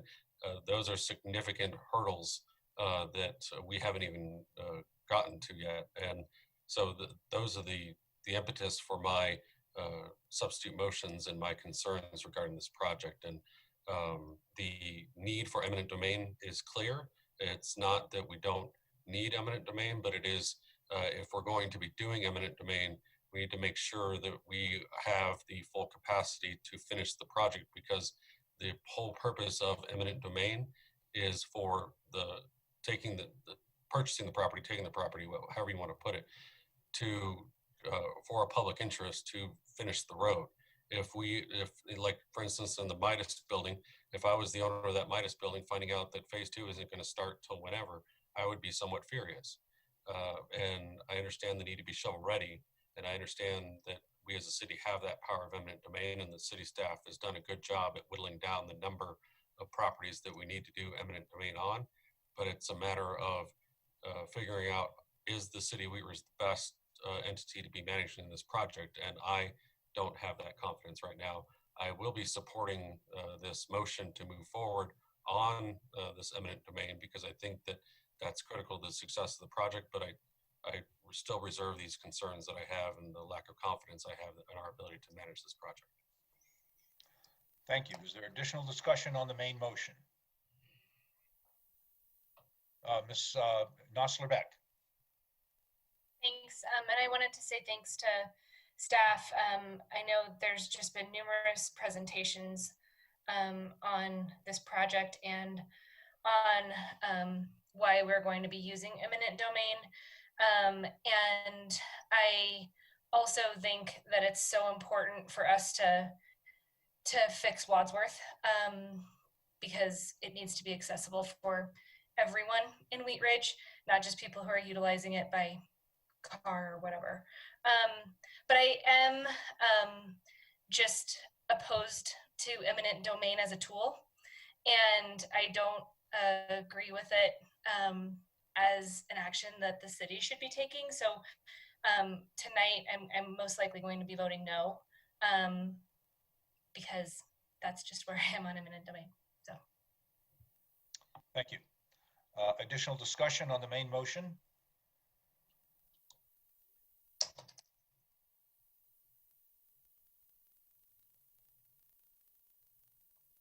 Seeing none, all those in favor of the motion, please signify by raising your hand, and will the clerk please count the votes?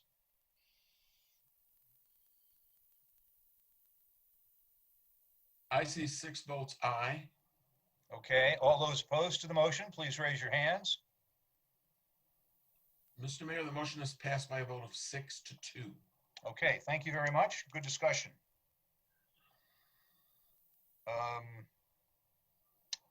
Let us move down to agenda item number 6. Mr. Urban, would you please introduce number 6?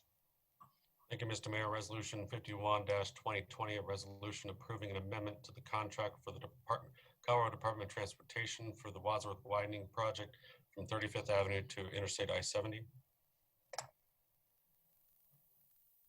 Okay, Mr.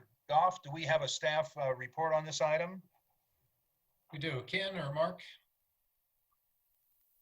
You know, I think beyond the issue statement, this IGA is really, as the second paragraph in that issue statement states, really just about amending the budget for the project and amending the time frame and duration of the project. So, Mark, unless you have anything to add beyond that, that really is the reason for the IGA amendment.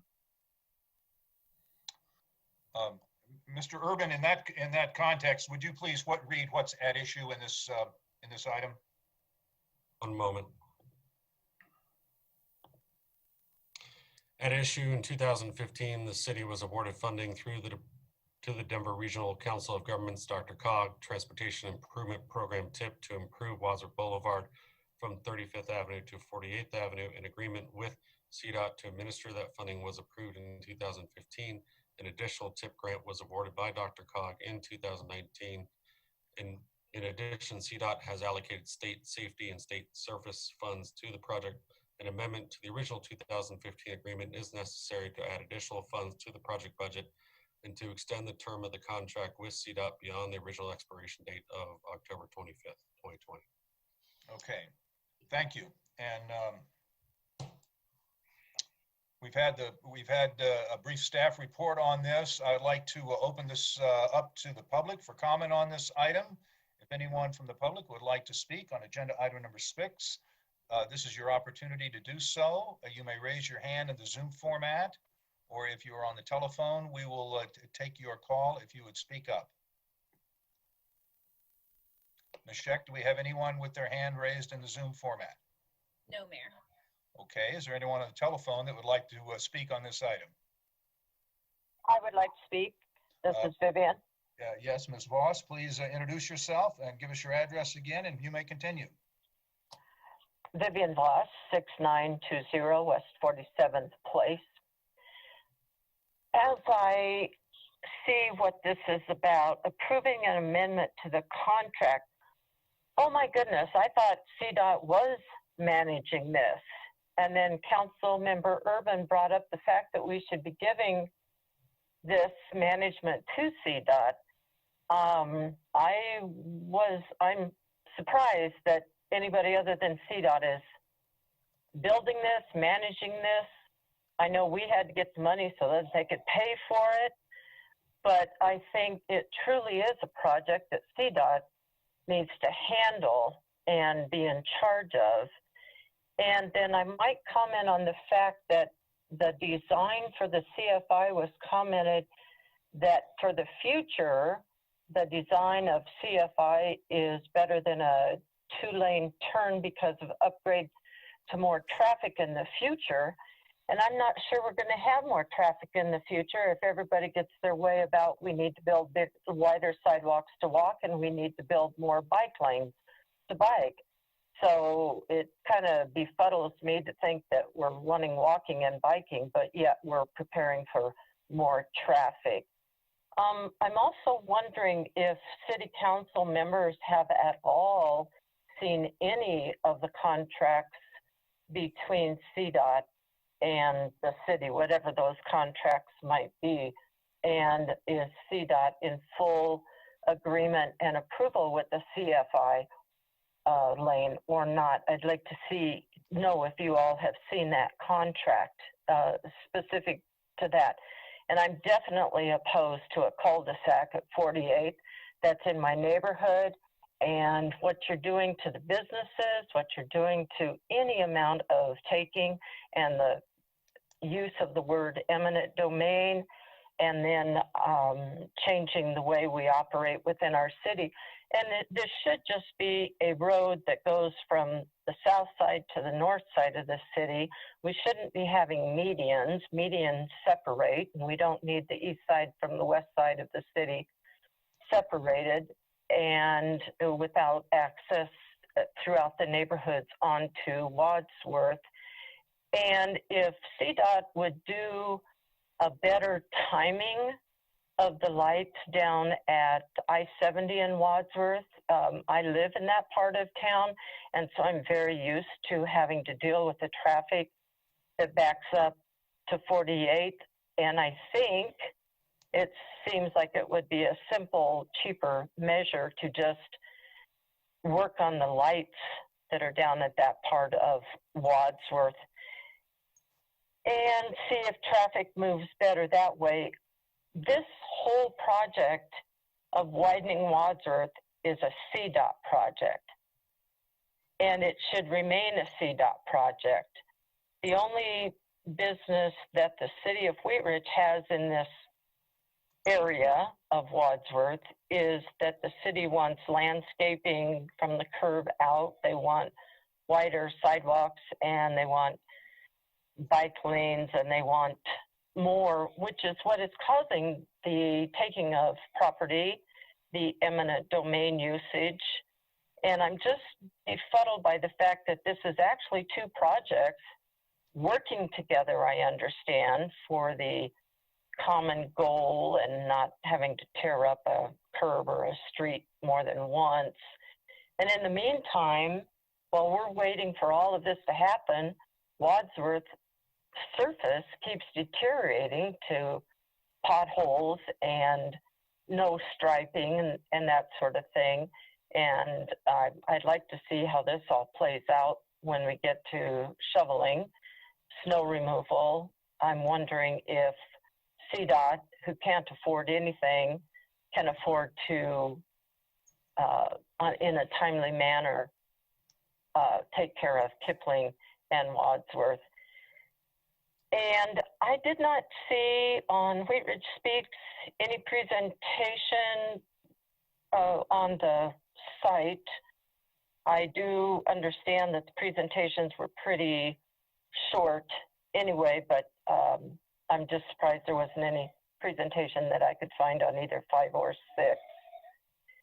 And so I'd like to see more of a distinction between what CDOT is responsible for and doing and what the city is trying to undertake.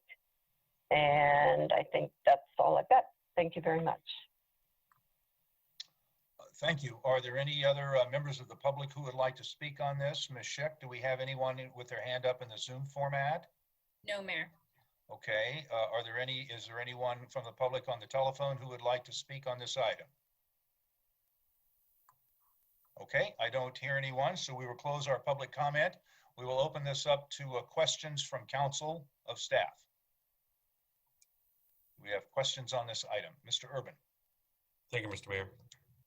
Under Exhibit L, the CDOT subrecipient risk assessment, it doesn't appear that this has been filled out, or when is this risk assessment filled out, and what are the answers to the questions that it asks in the subrecipient risk assessment? Yeah, so all those attachments that are included with the IGA amendment are standard federal forms and stuff that are added. The only one that we really fill out for the IGA is that form 1273, I think is the right number, which outlines who's responsible for what as we proceed through the project. That risk assessment is something that we do on an annual basis with CDOT. They interview us and we fill those things out, and that mostly is filled out by our financial folks in our finance department. We certainly add some information to it from our end on the things that we manage and do, but we've passed all of those every single year. We've not had any issues or concerns come up as a part of those risk assessments. So that is something that, is done. I believe it's annual. I'm pretty sure we do it every single year with CDOT at some point. So like item number 20 in the program management assessment, it says, does your entity have a written process or procedure or certification statement approved by your governing board ensuring critical project management personnel are capable of effectively managing federal aid projects? So we would be the governing board. I don't know that we've ever seen any kind of written process or procedure relative, or certification statement relative to project management. I don't know how to answer all, I'd have to go back and look at our previous ones to see how we answered that. So sorry, I don't have that answer off the top of my head. I wasn't prepared to try to answer something off the thing. I know that we've done it annually, and every year we've managed to, we've gotten favorable reviews of that from CDOT and haven't had any issues.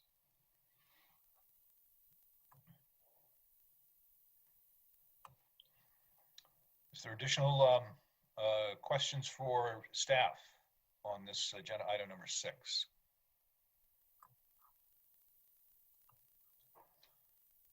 Mr. Urban. Thank you, Mr. Mayor. So given that this expires on the 25th of this month, what are the implications of this not being approved this evening? Well, it doesn't add all the additional funding, so our funding would go back to the original $31 million. That's the biggest impact. If we don't approve this tonight, then we have a $31 million project, not a $45 million project. We're building even less than we would with the additional funding that we've got. The expiration date of the 26th, you know, I don't know the impact of that. I know that CDOT was very happy that I told them that we were going to have this on the October 12th meeting.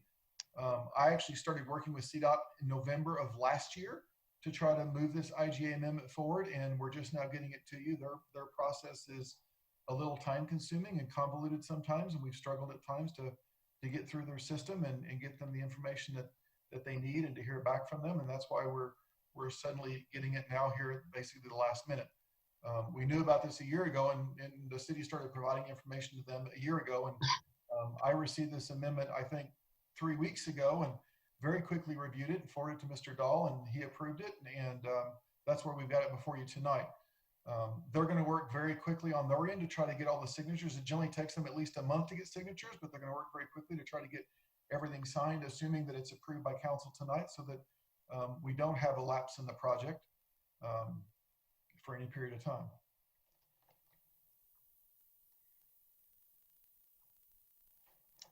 Thank you. Is there additional discussion on, or not discussion, but questions for staff on this one, on this agenda item number 6? Mr. Urban. Sorry.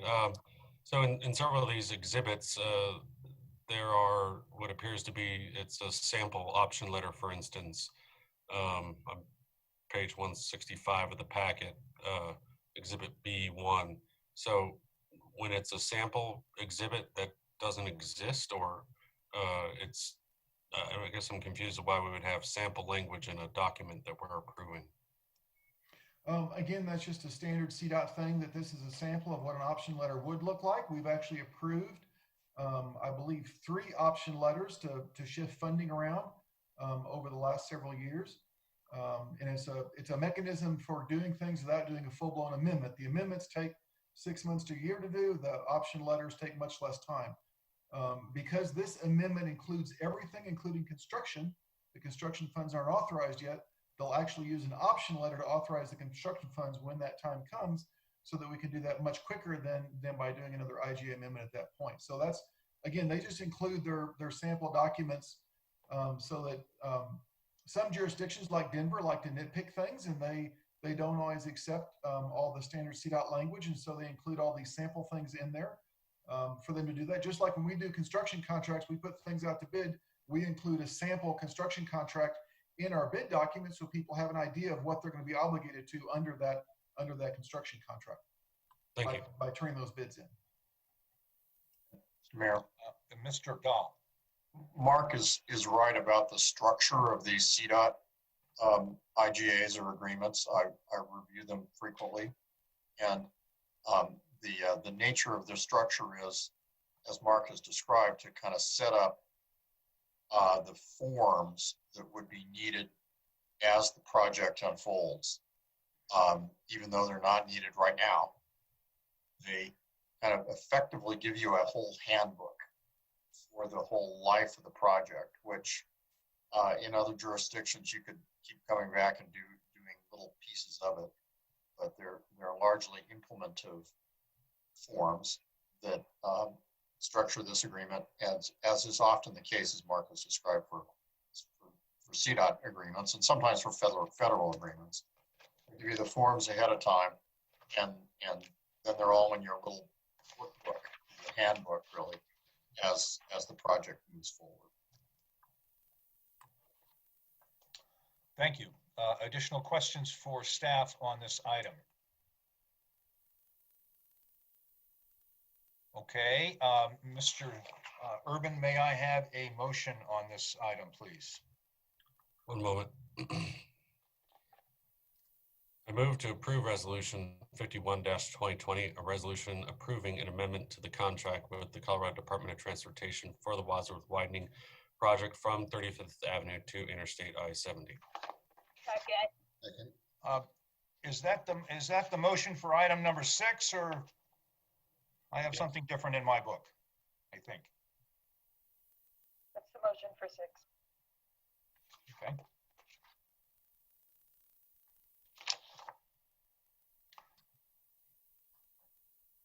So there's a motion and a second. Is there discussion on the motion? Mr. Urban? I won't add any additional language to the motion that I've already made, but I'll just continue to put out there that we should consider, and I'd like to add it to a subsequent study session, that we consider what project management we as a city can handle and whether CDOT can assist us at a greater extent than they already have, and understanding that this IGA provides for an outline for what tasks we're beholden to and what tasks they're responsible for. And while we're approving this IGA today, that doesn't preclude us from amending it in the future. Thank you. Is there additional discussion on the motion? Seeing none, we'll go to a vote. All those in favor of the motion, please signify by raising your hand. Will the clerk please record the votes? Mr. Mayor, the motion is passed 8-0. Okay, thank you very much. That concludes our agenda for tonight.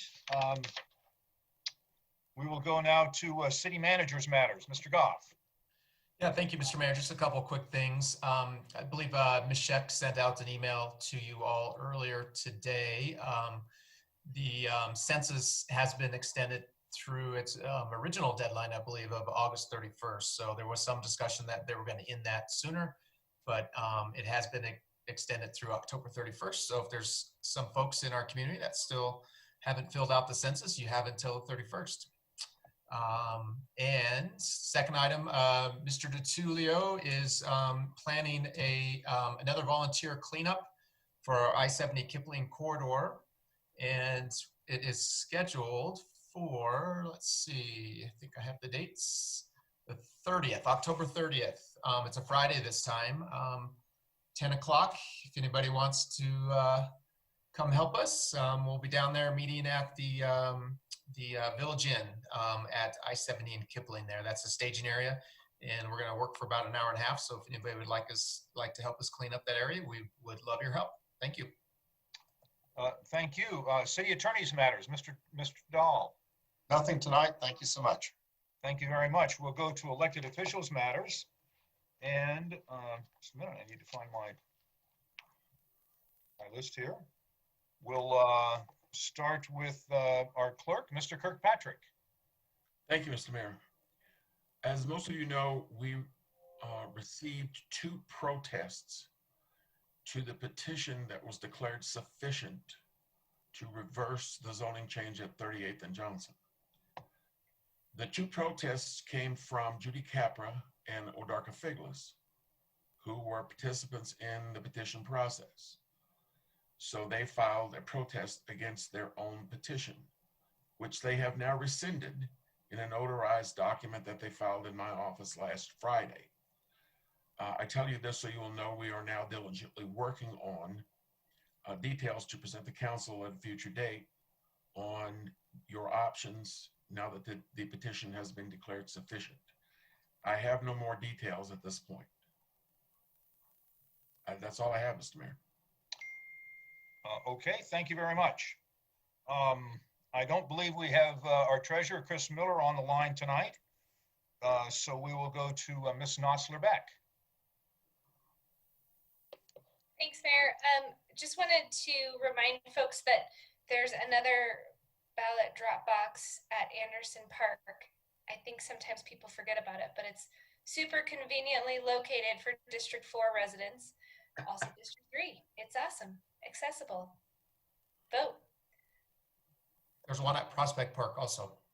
Oh, I just talk about District 4. And City Hall. And City Hall. Okay, thank you very much, Ms. Nosler-Beck. Ms. Dozman. Nothing tonight. Thank you, Mr. Mayor. Thank you. Mr. Stites. Thank you, Mr. Mayor. Ms. Weaver and I had a great time on Saturday. We got to host about 14, 15 people at Louis Turner Park for our first District 3 meeting, and it was great. We had a spirited discussion. We hit all the topics, I think, and the group was there. They want more, so we'll be looking at doing another one here in December. I think we're kind of looking at about every other month or so for our District 3 meetings. So I really appreciate everybody coming out, and as usual, cut your weeds and take care of your neighbors. Thank you. Thank you very much. Ms. Weaver. Thank you, Mr. Mayor. We did have a good time on Saturday, and since I think it's in my district, Prospect Park, there's a drop box in Prospect Park. Okay, terrific. Thank you very much. Ms. Hulteen. Thank you, Mr. Mayor. So thank you to those who beat me to the punch on the ballot box drop-offs. I just want to make a comment here since I didn't feel it was pertinent to the discussions on Wadsworth. There are a lot of people who walk and attempt to ride their bikes along that corridor. And when we are looking at any transportation corridor that moves people, we need to consider people who don't have access to cars, either for economic reasons, they're unable to drive. And so sometimes we don't see people walking on Wadsworth because there are no sidewalks. It's incredibly dangerous. I won't let my own 14-year-old son ride his bike to Wendy's where he flips to go get French fries. He has to go back through the neighborhoods. So I just wanted to make mention that, you know, the idea that we're looking at transportation without considering people who can't drive makes it an incomplete transportation corridor. And then I just also want to call out really quickly, there are a lot of posts on Nextdoor and Facebook right now about missing animals. And I just want to I know at this hour, if anyone's listening, like, bless your heart. But I just want to remind everybody that it's really important to license your animals, and you can do that through Foothills. And the fees through licensing really supports their services to our community. So, you know, we all hope our dogs don't get out or our cats don't get out, but, you know, play safe and do what you're supposed to, get your pets licensed. And then should they get out, you're much more likely to get reunited with them. So thank you, everyone. Thank you very much, Ms. Hulteen. Mr. Urban. Thank you, Mr. Mayor. I'd like to see if I can get some support from another council member to add to an upcoming study session, considering the transfer of whatever project management oversight of the Wadsworth Widening Project to CDOT. I'll support you on that, Councilmember Urban. Okay, looks like we have two people to support you on that, so I'm sure that our Mayor Pro Tem will get that on the calendar. Thank you. Thank you.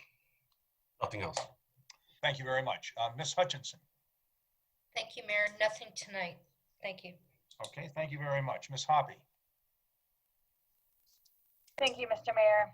First, I would like to say thank you to Councilwoman Nosler Beck for telling me about the spacebar microphone in Zoom. It has made my evening so much better. So thank you. There's somebody who had mentioned that we didn't have a dog park in our community, which we do. We have the Fruitdale Dog Park. So feel free to go check that one out. And then I just want to say thank you very much to Deb Bittner, and Scott Shields was also on the line, the CEO of Family Tree. Deb Bittner is the Director of Domestic Violence Services for Family Tree. And just want to let people know that if you want to support them in their mission and helping people stay safe, strong, and self-reliant, you can visit them at thefamilytree.org and see all the good things they're doing, and see if there's some way you can help, whether it be financially or helping them with some of their property maintenance. They sometimes have painting parties or weed pulling parties. So other than that, thanks everybody. And I'm glad we didn't have to extend the meeting. I was worried about that for a minute. Thank you. I would like to congratulate and thank Mr. Pickett for his terrific service to our city, and Mr. McDaniel on their retirement. Both of those gentlemen are fine officers that have helped our community be safe, and we thank them for their service and wish them, you know, only the best in their retirement. I would like to thank all of the citizens who came tonight to our meeting and gave us their opinions on how we should look at things in our city. I think we are stronger when we listen to our citizens and invite them into our forums. I want to thank the folks who showed up on my Zoom meeting for Second Saturday with the mayor this last Saturday. We had a good time. I want to thank Mr. Stites for joining me for a while, and thank you all for having meetings. And I want to put out a special shout out to the Complete Count Committee that worked with our city staff and members of our community, and Ms. Scheck in particular, to do a terrific job in putting out the message that we vote in our community, we take it seriously, and we encourage all of our citizens to go and vote. This is how you how you earn your franchise. It's a duty that we have to enact our citizenship, and I hope everyone will make a plan and register and vote in this coming up election. It's very important. Once again, I hope everyone will take the safety requirements, the safety precautions that we're looking at to stay safe, wash your hands, keep a mask on, stay socially distant, enjoy your fellow human beings from a safe distance. So thank you all for joining us. If there's no more business to come before the council, Ms. Weaver, I will recognize you. I just had one other thing. I just wanted on Ms. Hulteen's comment about pets and animals. I wanted to thank everyone. There were many who called the farm yesterday. Apparently there was a pig who was walking down 38th Avenue. That pig was picked up by animal control. That's who you should call. You're also welcome to call me, but I won't come pick up random farm animals. But if you're missing a pig, you should call animal control. Okay. Well, thank you. Well, I hope the pig was availing itself of the sidewalk and not walking dangerously in the road. School is in session and we have children out there. It's getting dark earlier. Please be safe and take care of yourself and one another. Thank you very much. We are adjourned.